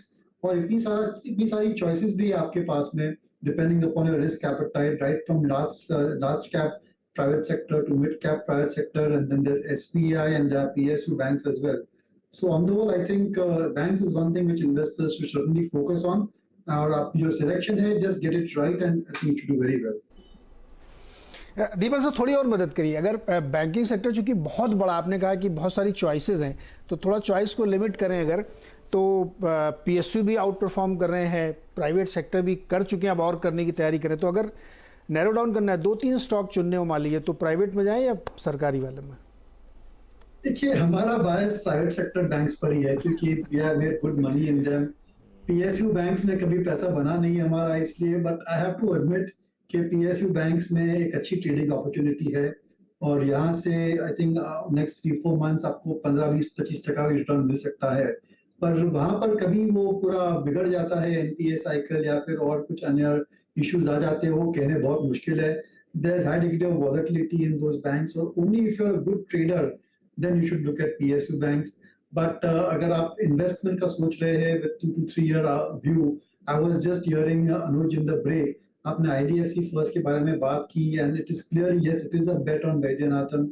और इसी कंपनी में बहुत सारे हमारे इन्वेस्टमेंट्स भी, हमारे क्लाइंट के इन्वेस्टमेंट्स भी है as a matter of disclosure. और ये बहुत ही बढ़िया बैंक लग रही है हमको, truly it is shaping up very well, and धीरे धीरे I think earnings will come through, you will see a higher price earning price to book multiple also given to IDFC First Bank. तो इस पर हमारा बहुत ही positive outlook है। इसके अलावा I think two other private sector banks we like and they are hitting new highs. One is Federal Bank and second is AU Small Finance Bank. और ये जो तीनों बैंक में जो खासियत यह है कि not only are NPAs under control, but the quality of the management is such that they want to grow the bank aggressively, taking advantage of this environment. और जो भी banks I think which are displaying good growth rates, at least higher than the banking system की जो growth rates है, I think markets will reward them largely. So I think these are the 3 banks that we are very positive on. और जो बड़ी banks है, I think whether it's HDFC, ICICI, Kotak, Axis, ये चारों में से आपके पास कम से कम 2 या 3 bank should be there as part of your core holding, माने 4-5% of your portfolio should be there in either of these 3-4 banks. And आपका जो व्यू रहना चाहिए कि एटलीस्ट 3 से 5 साल तक मेरे को इन जो बड़ी होल्डिंग्स है, कोर होल्डिंग्स है, इनको मेरे को हाथ नहीं लगाना है. I will not trade in them, I will just keep them in, I remain invested in them, and these are all secular growth stories person. अच्छा, ये तो बात होगी बैंकों की. अब बात कर लेते हैं दूसरे बड़े सेक्टर की जिसने इस साल ज़बरदस्त निराश किया है, आईटी. लेकिन पिछले कई सालों का ट्रैक रिकॉर्ड देखेंगे दीपन जी तो लगातार इस सेक्टर ने आउट परफॉर्म किया है एक्सेप्ट फॉर दिस ईयर. तो अब ये इतनी गिरावट के बाद एक मीन रिवर्जन हो गया है ऑलरेडी. यहाँ पर बाय करना है, अगर करना है तो कौन से stocks, large cap, mid cap, field open है आपके लिए? अरे यू आर राइट. अगर आपके पास पोर्टफोलियो में ऑलरेडी है टेक्नोलॉजी शेयर्स तो आप रख सकते हैं. I would like to buy extra और increase buy weightage to tech stocks this point of time, क्योंकि अभी भी बहुत सारी अनसर्टेनिटीज है as regards the growth parameters. और ऐसा भी एक साल आ सकता है जहां पर these stocks can underperform. और जब तक we don't see a clear cut turnaround, I would not like to buy. हाँ, मैं जानता हूँ कि turnaround के बाद these stocks can be up by 15-20% also. पर उस टाइम अगर आप 20% अप्रिसिएशन के बाद भी आप लेंगे तो भी रिस्क रिटर्न प्रोफाइल आपकी फेवर में रहेगा. मेरा कहने का मतलब यह है कि trying to catch the bottom is very difficult. पर जैसे जैसे न्यूज़ फ्लो पॉजिटिव होता जाता है और आपको कॉन्फिडेंस आ रही है कि okay these technology companies can again go back to solid double digit growth rates, उस समय आप इन्वेस्ट करेंगे तो आई थिंक आपका रिस्क फैक्टर, आपकी जो रिस्क है वो कम हो जाएगी और you will largely get at least 60-70% of the price upmove. तो ये हमारी स्ट्रैटेजी रहेगी टेक स्टॉक्स के लिए. और जब भी ये अपमूव आएगा, go for the mid cap tech stocks, companies which are focused on specific verticals या कुछ आईपी रिलेटेड उनकी जो इनिशिएटिव रहेगी, go for those. Usual disclosure we and our clients are invested, जैसे कि टाटा एलेक्सी है, पर्सिस्टेंट सिस्टम्स है, या फिर केपीआईटी है. I think these are the companies which are focused on specific vertical. उनको I think they will certainly outperform. और among the large cap I think Infosys जिस एग्रेशन से नई डील्स क्लिक कर रही है, I think they will remain as outperformer within their class and within their peer group. So ये सब stocks को आपको नजर रखना चाहिए. You should have them on your watch list. But as I said कि जैसे जैसे news flow improve होता है कैटेगरी के लिए, सेक्टर के लिए, तभी आप फ्रेश इन्वेस्टमेंट कीजिए. आपके पोर्टफोलियो में ऑलरेडी है टेक स्टॉक्स, तो just remain invested. I think the time to sell is gone. Okay, Deepan sir एक क्विक कमेंट आपको और चाहिए. एक और बड़ी चीज़ इस वक्त चल रही है कि अपनी जो रूरल डिमांड अब धीरे धीरे पिक करना शुरू कर चुकी है. इलेक्शन का ईयर है तो सरकार बहुत स्पेंडिंग करेगी, तमाम चीज़ें होंगी. तो क्या ऐसे सेक्टर या स्टॉक्स पे भी फोकस करना चाहिए जो हमारी टियर 2 टियर 3 की डिमांड को पुश करने वाली है, जैसे मास प्रोडक्ट वाली कंपनीज हैं, एफएमसीजीज हैं, तो वहाँ पे भी ध्यान रखा जा सकता है? या बिल्कुल. आई थिंक बट हमारा व्यू एफएमसीजी पर इतना पॉजिटिव नहीं है. These are mature categories, but overall consumption पर व्यू हमारा पॉजिटिव है. और consumption can be played through very different investment themes as well, जैसे कि रिटेल है, क्विक सर्विस रेस्टोरेंट्स है, हॉस्पिटैलिटी है, हेल्थ केयर है. I think these are the new consumption leaders rather than FMCG. और इन्वेस्टर्स ने इन्हीं कंपनी पर फोकस करना चाहिए. You can add building material also to it, real estate है, ऑटोमोबाइल्स है. आई थिंक जो पूरा इंडिया का कंजम्पशन पैटर्न है वो चेंज हो रहा है. और मेरे ख्याल से अगर आप इन सेक्टर्स में निवेश करेंगे, you may get better returns than the traditional FMCG stocks. अच्छा, दीपन जी सीमेंट पर क्या व्यू है? अंबुजा में काफी करेक्शन आई थी, आज तो थोड़ा वापस एक बाइंग देखी हमने सीमेंट में. देखिए, this is the time to buy all the consumer companies, cement consumers और इवन स्टील कंज्यूमर्स, क्योंकि सीमेंट में जो है जिस हिसाब से प्राइस डिसिप्लिन थी, आई एम नॉट श्योर आगे चलते ऐसी प्राइस डिसिप्लिन रहेगी इंडस्ट्री में, क्योंकि बहुत ज्यादा कैपेसिटीज आ रही है. हर एक कंपनी अपनी कैपेसिटी बढ़ा रही है इन ऑर्डर टू मेंटेन और gain market share.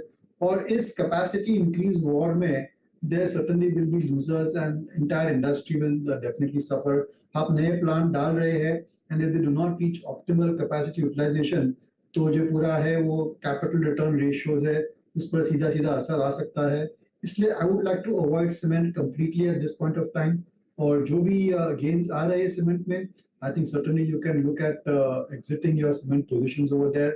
Next 4-5 years is fantastic. Real estate है, कि capital goods है, इंजीनियरिंग कंस्ट्रक्शन कंपनी है, इन सभी में इन्वेस्ट कीजिए. There is a good visibility of growth and good runway for growth rather than cement, जहां पर वैल्यूएशन अभी भी काफी हाई है और बहुत ज्यादा अनसर्टेनिटीज है as regards pricing, as regards input cost, as regards maintaining the kind of price stability which we have seen for the past several decades. Okay, तो ये थी सीमेंट पे राय, और दीपक सर का मानना है कि बहुत ज़्यादा एडिशनल कैपेसिटी आ रही है. उसके बाद प्राइस डिसिप्लिन, ये बहुत इंटरेस्टिंग बात है. ये प्राइस डिसिप्लिन कितना रहेगा और डिमांड को कितना मीट अप कर पाएगी, इस पर हम लोग ध्यान रखेंगे. देवेंद्र सर, बहुत बहुत शुक्रिया हमारे साथ जुड़ने के लिए, और नए साल के आपको एक बार फिर से बहुत बहुत शुभकामनाएं, और आपके सारे क्लाइंट्स को भी. चलिए, एक बहुत ही छोटा सा कुछ सेकेंड्स का हम ब्रेक लेते हैं, तुरंत वापस आएंगे.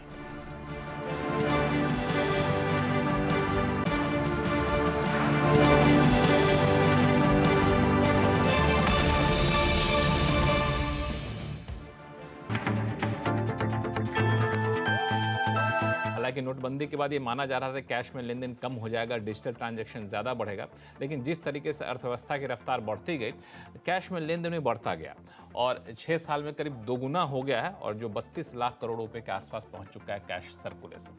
तो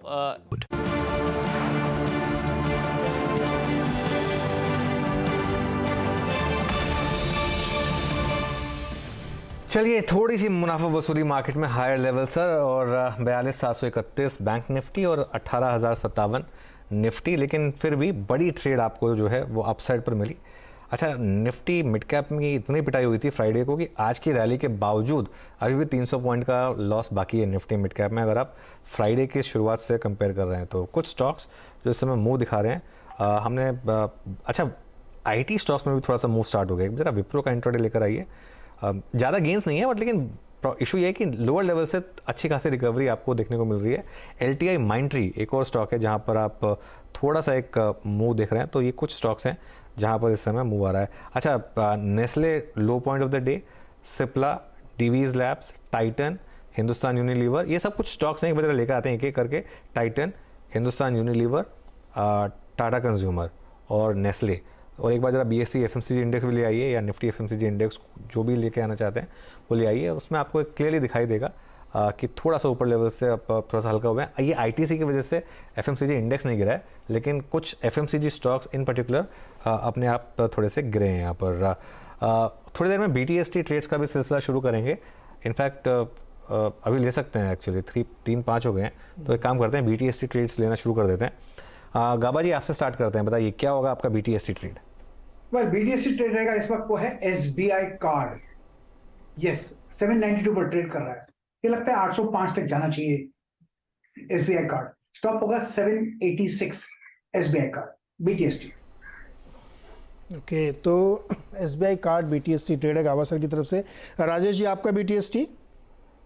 नीरज जी, मैं न्यूट्रल जाऊंगा. मैं फ्रैंकली कुछ लॉन्ग लेके नहीं जाऊंगा, क्योंकि टेक्निकली मेरे हिसाब से ये जो जोन है ये 18,000 से लेके 18,100 का थोड़ा सा यहाँ पे हडल हो सकता है. यहाँ पे बाजार अप्स एंड डाउन हो रहा है, क्योंकि जैसे आज तेजी वालों ने पकड़ा, वैसे पता नहीं कल क्या होगा. सो प्रोबेबली मेरे चार्ट पे उतना कन्विक्शन नहीं आ रहा है. So I would like to go neutral today. Rajesh ji, neutral जाने की एक्चुअली यहाँ पे गुंजाइश कम होती है. हाँ, कुछ ना कुछ तो ट्रेड लेनी पड़ेगी आपको. मतलब आप थोड़ा मतलब शाम को फ्री घूमने जाते हैं, ऐसा नहीं हो सकता. नहीं, ऐसा नहीं हो सकता. हाँ, चलो एक काम करते हैं, आपके पास वापस आते हैं, आपको 5 मिनट देते हैं, बाकी सब गेस्ट के पास आते हैं. देखिए, प्रकाश गाबा जी भी हामी भर रहे हैं. ये न्यूट्रल नहीं चलेगा, आपको कॉल तो देनी पड़ेगी एक ना एक, कुछ ना कोई. शिल्पा जी, आप बताइए BTST कॉल. जी, मेरा BTST रहेगा कोटक बैंक. कोटक बैंक गिरावट में भी 1800 के नीचे नहीं जा रहा है. ऑफ कोर्स इसने पार्टिसिपेट नहीं किया बैंक निफ्टी के इस रैली में भी, बट आई एम होपिंग कि कल डेफिनेटली रैली करेगा. तो मेरे हिसाब से यहाँ पे स्टॉप लॉस रहेगा आपका 1790, एंड स्टॉक ट्रेड कर रहा है अभी 1820 जोन्स पे. मेरे हिसाब से यहाँ पे टारगेट 1875 एंड 1890 के आपको देखने को मिल जाएंगे. 1900 तक के लक्ष्य इसमें देखने को मिल सकते हैं. प्रशांत, आपका क्या है BTST? प्रशांत, अनम्यूट करिए अपने को प्लीज. जी, मैं थोड़ा सा विपरीत राय रखता हूं. मैं BTST की जगह STBT लेना चाहूंगा. और दीपक नाइट्रेट ओवरऑल सेक्टर वीक है और ये करीबन 1955 के करीब है, तो इसको मैं शॉर्ट करना चाहूंगा. और जो स्टॉप लॉस होगा वो रखूंगा मैं 1980 पे, 1980. और टारगेट मुझे लग रहा है कि हम करीबन 1880 से लेकर 1875 तक जा सकते हैं. वाह, ये तो कुछ ज्यादा ही काउंटर कॉल हो गई, क्योंकि दीपक नाइट्राइट भी इस समय high point of the day पर है. कोई एक स्पेसिफिक इसमें कुछ रिसर्च लगाई है आपने जिसकी वजह से आपको इसमें सेल कॉल दिख रहा है? पर नॉर्मली क्योंकि मोमेंटम तो काफ़ी स्ट्रांग लग रहा है इसमें। जी, ओवरऑल अगर आप देखें तो शुक्रवार और आज में एक गैप बनी थी, वो गैप क्लोज नहीं हो पाई, एक फर्स्ट साइन ऑफ वीकनेस है। दूसरी बात है, जो आज पुल बैक आया उसमें वॉल्यूम बहुत कम है, तो मैं इसको सिर्फ एक पुल बैक की तरह देख रहा हूँ। और जो ट्रेंड है, जो डाउन है, लोअर टॉप्स लोअर बॉटम बनाते जा रहा है, तो मैं वही कायम रखते हुए इस राय के साथ जाना चाहूंगा। एक बार जब हायर बॉटम बन जाए तब हम राय चेंज करके इसमें बाइंग की सलाह दे सकते हैं। तब तक हम बिल्कुल ट्रेंड के साथ ही जाएंगे। मुझे लग रहा है डाउन साइड पे मोमेंटम इसमें ज्यादा है और शायद 1880 हमें एसटीबीटी में मिल सकता है। प्रशांत जी, मैं एक चीज़ कहूँगा, अगर ये कॉल आपकी चली कल तो मैं ऑन एयर आपके लिए ताली बजाऊंगा। बिल्कुल। अच्छा, मैं तो ये सोच रहा था कि अगर प्रशांत जी बेचेंगे नहीं, सामने वाला खरीदे कैसे? सारे लोग बीटीएसडी नहीं, कुछ तो एसटीबीटी भी चाहिए हमें। हाँ, बिल्कुल। वेरी इंटरेस्टिंग प्रशांत जी, हम लोग देखेंगे कल इसको। बहुत मजेदार कॉल है आपकी। राजेश जी ने सोच लिया होगा अब तक? नीरज जी, मार्केट इतना स्ट्रांग है और चार्ट पे देखिए, ये विप्सो वाला दिन है जब आपको बोलते हैं ना, हम जो राइट का इंडिकेटर दिखा के बाजार लेफ्ट में चला जाता है। आपको बेनिफिट ऑफ डाउट दे देंगे, चलिए। हाँ, हिम्मत दिखाइए ना, देखिए प्रशांत ने खराब हो गया था, ये बोल देंगे, चलिए। हाँ चलो फिर देन इट्स ओके। लेकिन उसके बावजूद भी मुझे लगता है कि अगर मुझे लेके जाना है तो फिर मेरा जहाँ पे कन्विक्शन थोड़ा स्ट्रांग है वो है सीमेंस, लार्सन एंड टुब्रो। मुझे लगता है ये काउंटर्स ऐसे है कि जो आज नहीं चले तो प्रोबेबली आज जो चले वो तो उसको छोड़ दूंगा मैं, और जो नहीं चले वहां पे फोकस करूंगा। सो मेरी नजर रहेगी सीमेंस पे, क्योंकि मेरे रेंज के आसपास है, बाइंग एंट्री पॉइंट्स के आसपास है। तो I would like to go long in Siemens. जैसे मैंने पहले भी कहा, इसका जो स्टॉप लॉस होगा वो थोड़ा सा अपडेट करता हूँ, 2810 का होगा, और सामने जो टारगेट होगा 2880 से लेके 2900 का। तो अगर कुछ लेके जाना है तो जो नहीं चला उसको लेके जाऊंगा, हालांकि जो चला उसको थोड़ा सा मैं अवॉइड करूँ। चलिए, ये जैसे कहते हैं ना कि हम कई बार कहते हैं कि अगर आपके कंधे पर कनपट्टी पे गन रख दी जाए, तो ये आज वो वाली कॉल राजेश जी दे रहे हैं। इतने डिस्क्लेमर और इतने उन्होंने पहले ही बोल दिया कि वो इंडिकेटर और अनुज जी आज ऑनेस्टली इतना लगा नहीं था, क्योंकि हर लेवल से बाजार जब नीचे से आता है तो विप्सो लेके जब आता है, बाजार लाइट है, सामने वॉल्यूम्स आधे हो रहे हैं निफ्टी में, थोड़ा सोचना तो पड़ता है। बिल्कुल, नहीं बिल्कुल। और देखिए, आपने जो अब बात कही है, देखिए मार्केट में थोड़ा कूल ऑफ हुआ है, ऐसा नहीं है कि नहीं हुआ है। निफ्टी जो हम सोच रहे थे कि 18,100 चला जाएगा, नीरज जी, नहीं गया। देखिए 18,017 पर अटक गया। और बैंक निफ्टी भी वो जो 1150 वाला था अब 1000 के करीब आ गया है, 42,650 आ गया है। तो वो प्रॉफिट टेकिंग भी हुई है, और प्रॉफिट टेकिंग में कोई बुराई भी नहीं है। देखिए, इतनी बड़ी प्रॉफिट टेकिंग होनी चाहिए। प्रॉफिट घर लेकर जब तक आप नहीं जाएंगे तब तक वो बुक प्रॉफिट ही रहेंगे। और फिर वो, अच्छा कोई डेटा आना है क्या? क्यूज तो नहीं है? नहीं, आज कोई डेटा नहीं, ग्लोबली कोई क्यूज नहीं। एकदम आज छुट्टी भी है तो वहाँ पे मार्केट बंद है, तो ग्लोबल से निश्चिंत रहिए, वहाँ से कुछ खास। बट अगले 3-4 दिन में कोई इंपॉर्टेंट कुछ आना है ग्लोबल मार्केट से? नहीं, कुछ नहीं। तो छोटे मोटे जो वीकली डेटा आते रहते हैं, वीकली तो खैर आते रहते हैं, उसका कोई बड़ा वो नहीं है। क्रूड पर नजर रखेंगे अब एक बस। हाँ, क्रूड पे ध्यान रखना है कि क्रूड कितना, हालांकि क्रूड में मुझे नहीं लगता कि बहुत ऊपर जाएगा, एक रेंज में ही रहेगा। वो बीच बीच में क्या होता है, खबरें आती है रशिया की तरफ से, तो ब्लिप होता है वो, लेकिन उतनी ज्यादा क्रूड की चिंता हमें क्यों? चिंता हमें तो वैसे ही $40-42 मिल रहा है। ठीक बात है। हमारी ज्यादातर कंपनीज को रशिया से खूब माल मिल रहा है, $40-42, तो हमारे लिए तो अगर ये 84 पे रहता है तब भी कोई बहुत। लेकिन बहुत इंटरेस्टिंग चीज़ है, उसके बावजूद रुपीस में स्ट्रेंथ नहीं आ रही है। मैंने सुबह एक चीज नोटिस की, देखिए डॉलर इंडेक्स नीचे आ गया, लेकिन हमारा रुपया भी 83 में खड़ा है, तो हमको कोई बहुत लाभ उससे नहीं हुआ कि हम उसको फायदा ले, क्योंकि अभी भी ये ऊपर है। एक अच्छा बात हुआ कि लास्ट वीक का अगर आपने फॉरेक्स डेटा देखा होगा तो उसमें बिल्कुल कमी नहीं आई है, यानी मार्जिनल कमी आई है, बहुत 0.5 में आई है। तो चूंकि रुपी अगर स्ट्रांग नहीं था और डिमांड लगातार बनी हुई, फिर भी अगर हमारा फॉरेक्स नहीं गिरा तो ये बहुत एक पॉजिटिव था मार्केट के लिए। बिल्कुल। अच्छा देखिए, मार्केट में अब थोड़ी सी प्रॉफिट टेकिंग विजिबल है। निफ्टी अब 18,000 के नीचे, तो कहाँ हम बात कर रहे थे 18,100 के ऊपर बंद होने की, कहाँ 17,991, लेकिन आउटकम फिर भी अच्छा है मार्केट के लिए एकदम बिल्कुल। और लास्ट 30 मिनट के एडजस्टमेंट के हिसाब से होगा एडजस्टेड क्लोज। एक बार फाइनेंशियल निफ्टी भी लेकर आइए जरा, वो वीकली एक्सपायरी है उसकी कल, तो उसका भी थोड़ा सा एक मुझे लग रहा है कि हल्का सा एक प्रेशर आएगा। अच्छा, बैंक निफ्टी में अब डिसेंट प्रॉफिट टेकिंग देख रहे हैं आप। ये एक्चुअली मैग्नीफाई करेंगे ना अगर इसको, तो पता चलेगा कि जो एक इंडेक्स 1150 पॉइंट ऊपर था, अब वो 900 पॉइंट ऊपर था, 250 पॉइंट की प्रॉफिट टेकिंग आई है बैंक निफ्टी में। वो छोटी नहीं है, लेकिन ठीक है, उसमें कोई बुराई भी नहीं है। प्रॉफिट टेकिंग करना, जैसे हम कह रहे थे, कई बार ज़रूरी भी होता है। एक बार जरा देख लेते हैं कहाँ पर ये प्रेशर आ रहा है। कोटक महिंद्रा बैंक की वजह से, एक्चुअली कोटक महिंद्रा बैंक में एक हल्का सा सेलिंग प्रेशर है। सारे बैंक्स मजबूत हैं, सिर्फ एक कोटक महिंद्रा बैंक है जो थोड़ा सा एक वीक है।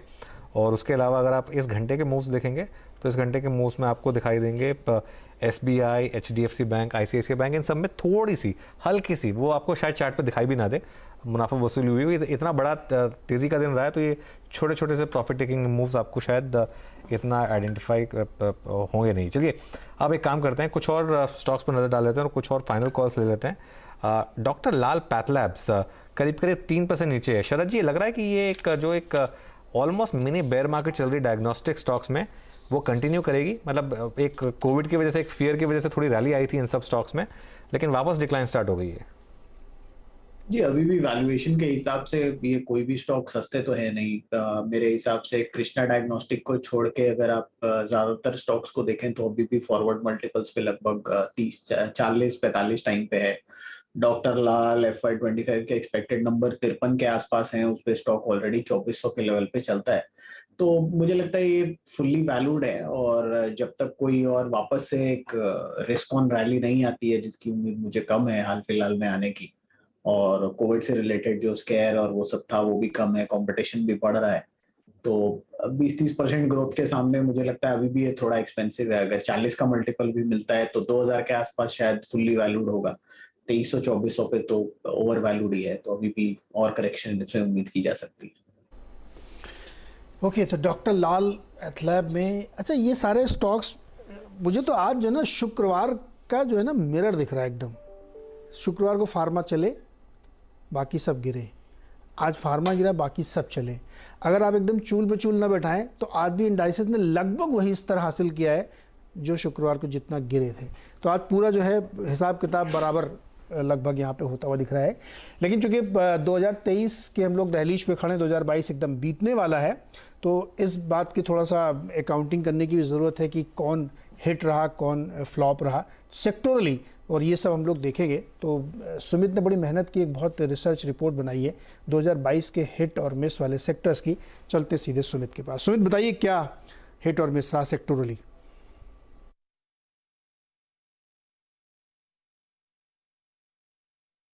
देखिए, ये साल 2 सेक्टर ऐसे रहे जो कि हीरो रहे या जीरो रहे। पहले PSU बैंक, जहां पर दमदार तेजी देखने को मिली, और दूसरी तरफ IT, जहां पर एक भारी बिकवाली इस पूरे साल के दौरान आते हुए दिखाई पड़ी।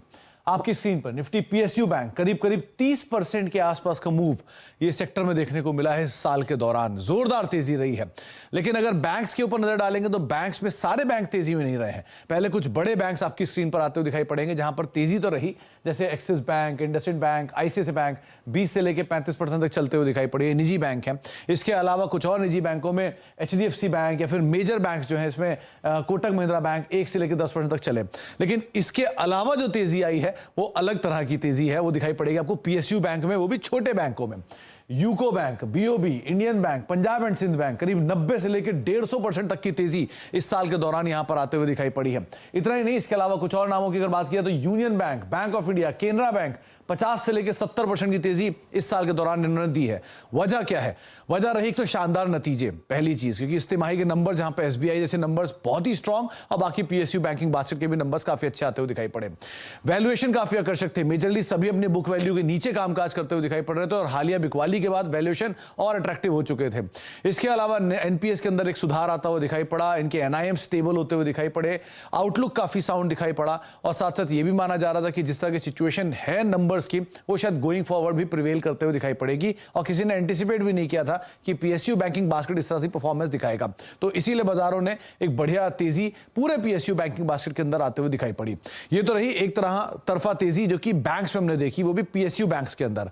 दूसरी तरफ आता है IT स्पेस, जो कि इस साल ना केवल बल्कि 2008 के बाद सबसे बड़ी मंदी अब दिखा रहा है।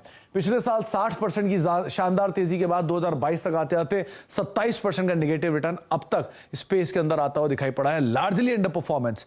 तमाम कंपनियां आपके सामने आएंगी जहां पर भारी बिकवाली देखने को मिली। TCS मेगा मतलब सबसे बड़ी कंपनी, उसके बावजूद 20% टूटा। इन्फोसिस 25%, विप्रो 50% तक का फॉल इस स्पेस में देखने को मिला इस साल के दौरान। ना केवल ये, बल्कि मिड कैप के अगर कुछ और बड़े नामों की बात करें तो tech Mahindra 45%, Tata Elxsi 45%, L&T tech करीब 40% के आसपास का डिक्लाइन इस साल के दौरान यहां आता हुआ दिखाई पड़ा। इसके अलावा कुछ और नामों की बात करें तो HCL tech, Oracle financial, Persistent 25 से लेकर 40% तक फॉल यहां पर भी आता हुआ दिखाई पड़ा। क्यों? पहले नंबर्स को लेकर काफी काफ़ी ज़्यादा दिक्कतें रहीं, खासतौर से जो मंदी की आशंकाएं हैं अमेरिकी बाज़ारों में या फिर यूरोपियन मार्केट्स के अंदर, उससे इनके आउटलुक ब्लीक हुआ। तमाम कंपनियों की तरफ से जो ऑर्डर इन्फ्लोज हैं वो स्लो होते हुए दिखाई पड़े, कंपनियों की तरफ से छटनी ऐसी चीज़ें उठती हुई दिखाई पड़ी, ऑर्डर्स को लेकर इश्यूज आते हुए दिखाई पड़े, जिसका एक इम्पैक्ट नंबर्स में रहा और उसके बाद तेज बिकवाली। सेक्टर ऑलरेडी बड़ी तेजी दिखा चुका था, तो जिसके बाद वैल्यूएशन भी हायर साइड पर थे, वो वैल्यूएशन भी अब कूल ऑफ होते हुए दिखाई पड़ रहे हैं। और उसके अलावा दुनिया भर में मंदी की बातचीत, तमाम अनिश्चितता का दौर और तमाम ग्लोबल गाइडेंस में कटौती, उनका भी एक इंपैक्ट जो है पूरे स्पेस के ऊपर आता हुआ दिखाई पड़ रहा है। हालांकि अभी भी कई कंपनियां वैल्यूएशन वाइज थोड़े महंगे हैं, लेकिन बहुत सारी कंपनियां जो है वो एक आकर्षक वैल्यूएशन पर आते हुए दिखाई पड़ रहे हैं। तो पूरा लेखा जोखा सबसे बढ़िया सेक्टर और सबसे खराब सेक्टर का आपने अभी भी सुना। तो ये थे हीरो और जीरो 2022 के। 2022 के भी और बहुत सारे सेक्टर्स और बहुत सारी थीम्स पर रोज हमें सुमित रिसर्च करके लाएंगे और बताएंगे, जिसको हम लोग दिन के दौरान समय दिखाएंगे। आईटी अगले साल का हीरो हो सकता है क्या? हो सकता है, बिल्कुल हो सकता है। और एक बस रिसेशन नहीं आना चाहिए, मतलब एकदम हार्डकोर रिसेशन नहीं आना चाहिए। सॉफ्ट रिसेशन तो मार्केट प्राइसिंग कर चुका है, उतना तो आ चुका है। हाँ, तो बस फिर मेरे चुनाव है अगले साल, मैं कह रहा हूँ पॉलिटिक्स जो है ना बहुत खतरनाक चीज में लाने नहीं देंगे। एक चीज, हाँ, तो एक चीज बोलूँ मैं आपको, डोनाल्ड ट्रंप का जब इलेक्शन हुआ था तब लोगों ने कहा था कि आईटी गिरेगा। आपको पता है डोनाल्ड ट्रंप के इलेक्शन के बाद सबसे बड़ी रैली इंडियन आईटी में, जितनी इंडियन आईटी ने रैली कभी देखी नहीं थी, वो आई थी। एक होता है इलेक्शन रेटरिक, देखिए पॉलिटिशियंस हर जगह सेम होते हैं। exactly. वो इलेक्शन में जब जाते हैं तो कुछ बोलते हैं, हाँ। और जब इलेक्शन हो जाते हैं, और अल्टीमेटली देखिए एक बात बताइए मुझे, एक अमेरिका में एक चीज़ कहते हैं कि अमेरिका में दो टाइप के जो जॉब्स होते हैं, एक होता है उनमें से मैक्सिकन्स के लिए, एक होता है इंडियंस के लिए।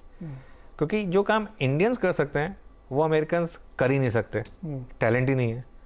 जो काम मैक्सिकन्स करते हैं वो अमेरिकन्स करना नहीं चाहते, वो जो लेबर वाला काम होता है। तो इसके लिए उनकी कंट्री चलाई इंडियंस और अमेरिकन्स रहे हैं।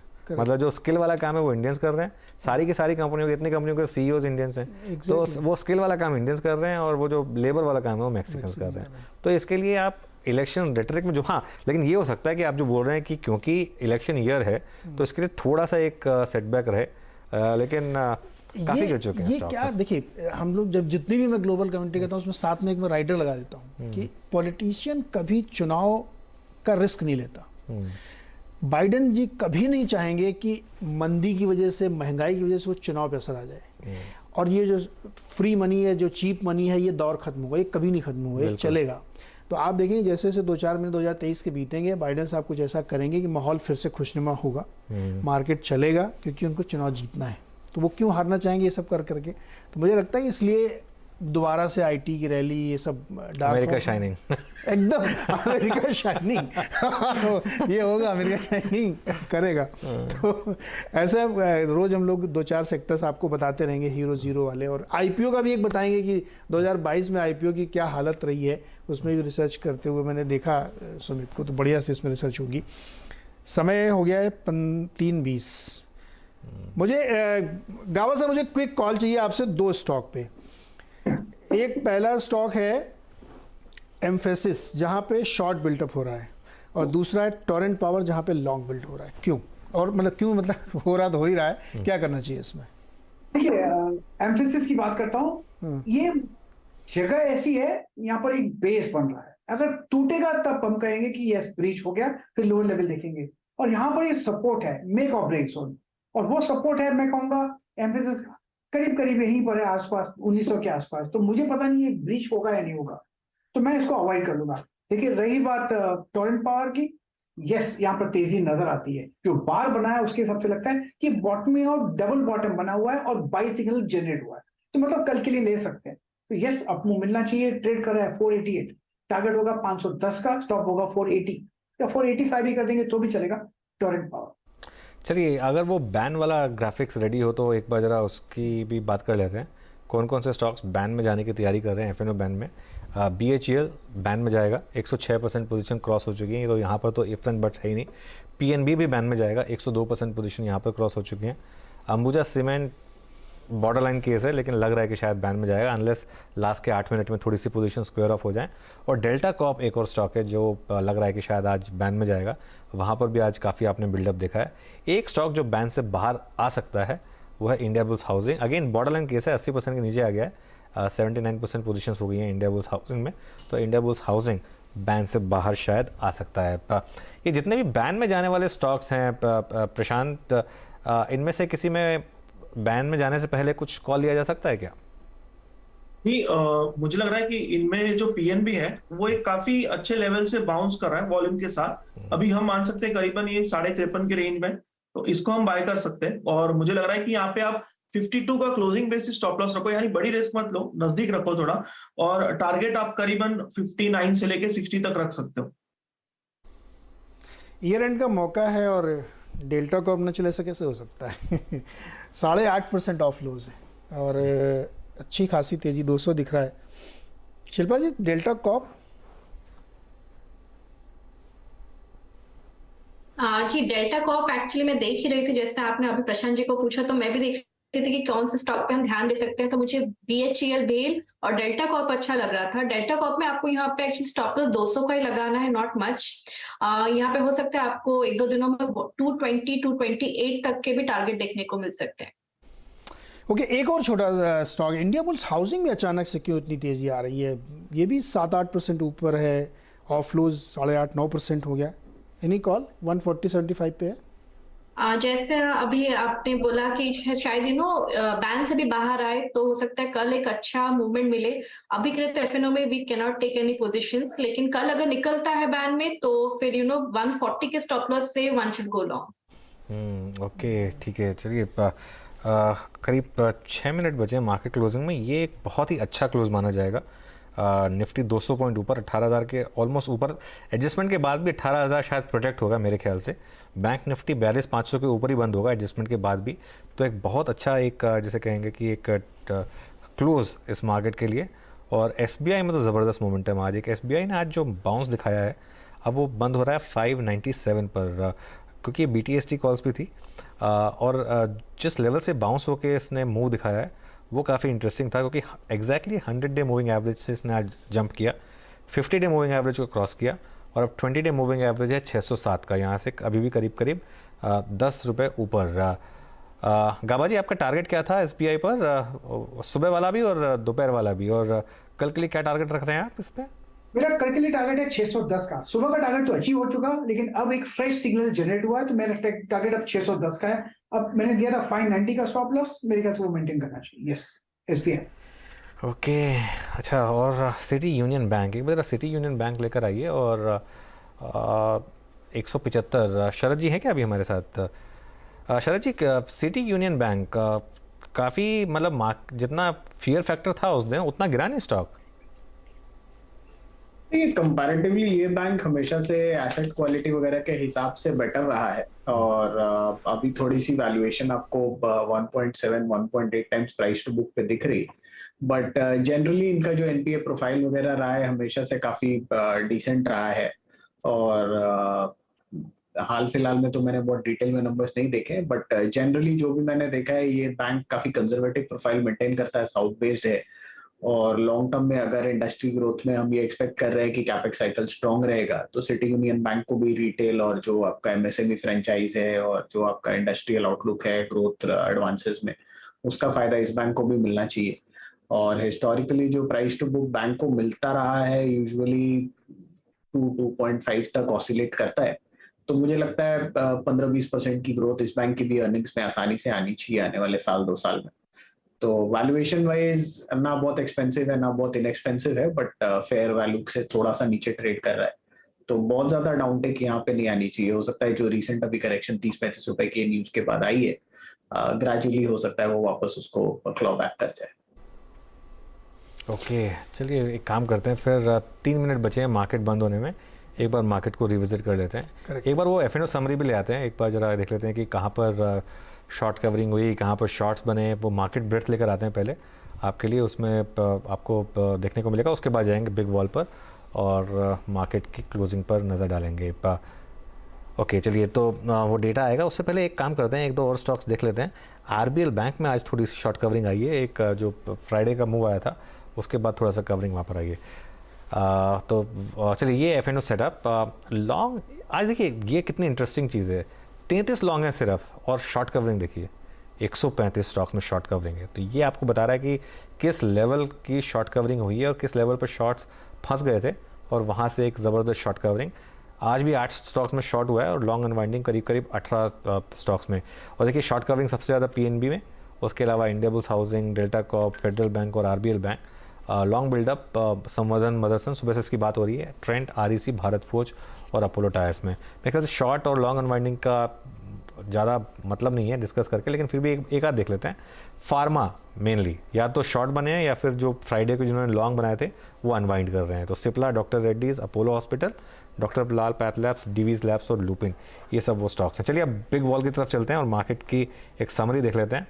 ज़बरदस्त दिन बुल्स के लिए और क्लियरली एक 4 दिन की डिक्लाइन के बाद एक मैसिव मूव। निफ्टी करीब 200 पॉइंट ऊपर, निफ्टी मिड कैप 3% की रैली, निफ्टी आईटी आधा % ऊपर, निफ्टी बैंक 2.5% ऊपर। सबसे ज़्यादा सपोर्ट निफ्टी बैंक ने किया है आज और उस मिड कैप मार्केट की वजह से आप ब्रेड देखिए 2564 एडवांसिंग स्टॉक्स हैं, सिर्फ 406 डिक्लाइन, 6:1 से भी ज़्यादा का एडवांस डिक्लाइन आज इस समय एडवांसेस के फेवर में। अब निफ्टी का हीट मैप लेकर आते हैं और देखते हैं कहाँ पर सबसे ज़्यादा तेज़ी हुई। तो आप बैंकिंग स्टॉक्स को सबसे ऊपर देखेंगे। स्टेट बैंक ऑफ इंडिया देखिए जाते जाते नंबर 1 पोजीशन पर। ये मेरे लिए आज स्टॉक ऑफ द डे रहा है स्टेट बैंक ऑफ इंडिया, क्योंकि इसने एक तरीके से आपको एक दिखाया है कि एक ट्रैक्शन है क्लियरली पीएसयू बैंकों में। 4% ऊपर, इंडसइंड बैंक भी 4% ऊपर, उसके अलावा हिंडाल्को, कोल इंडिया, टाटा स्टील तो क्लियरली थोड़े से मेटल्स पैक में बाइंग थी।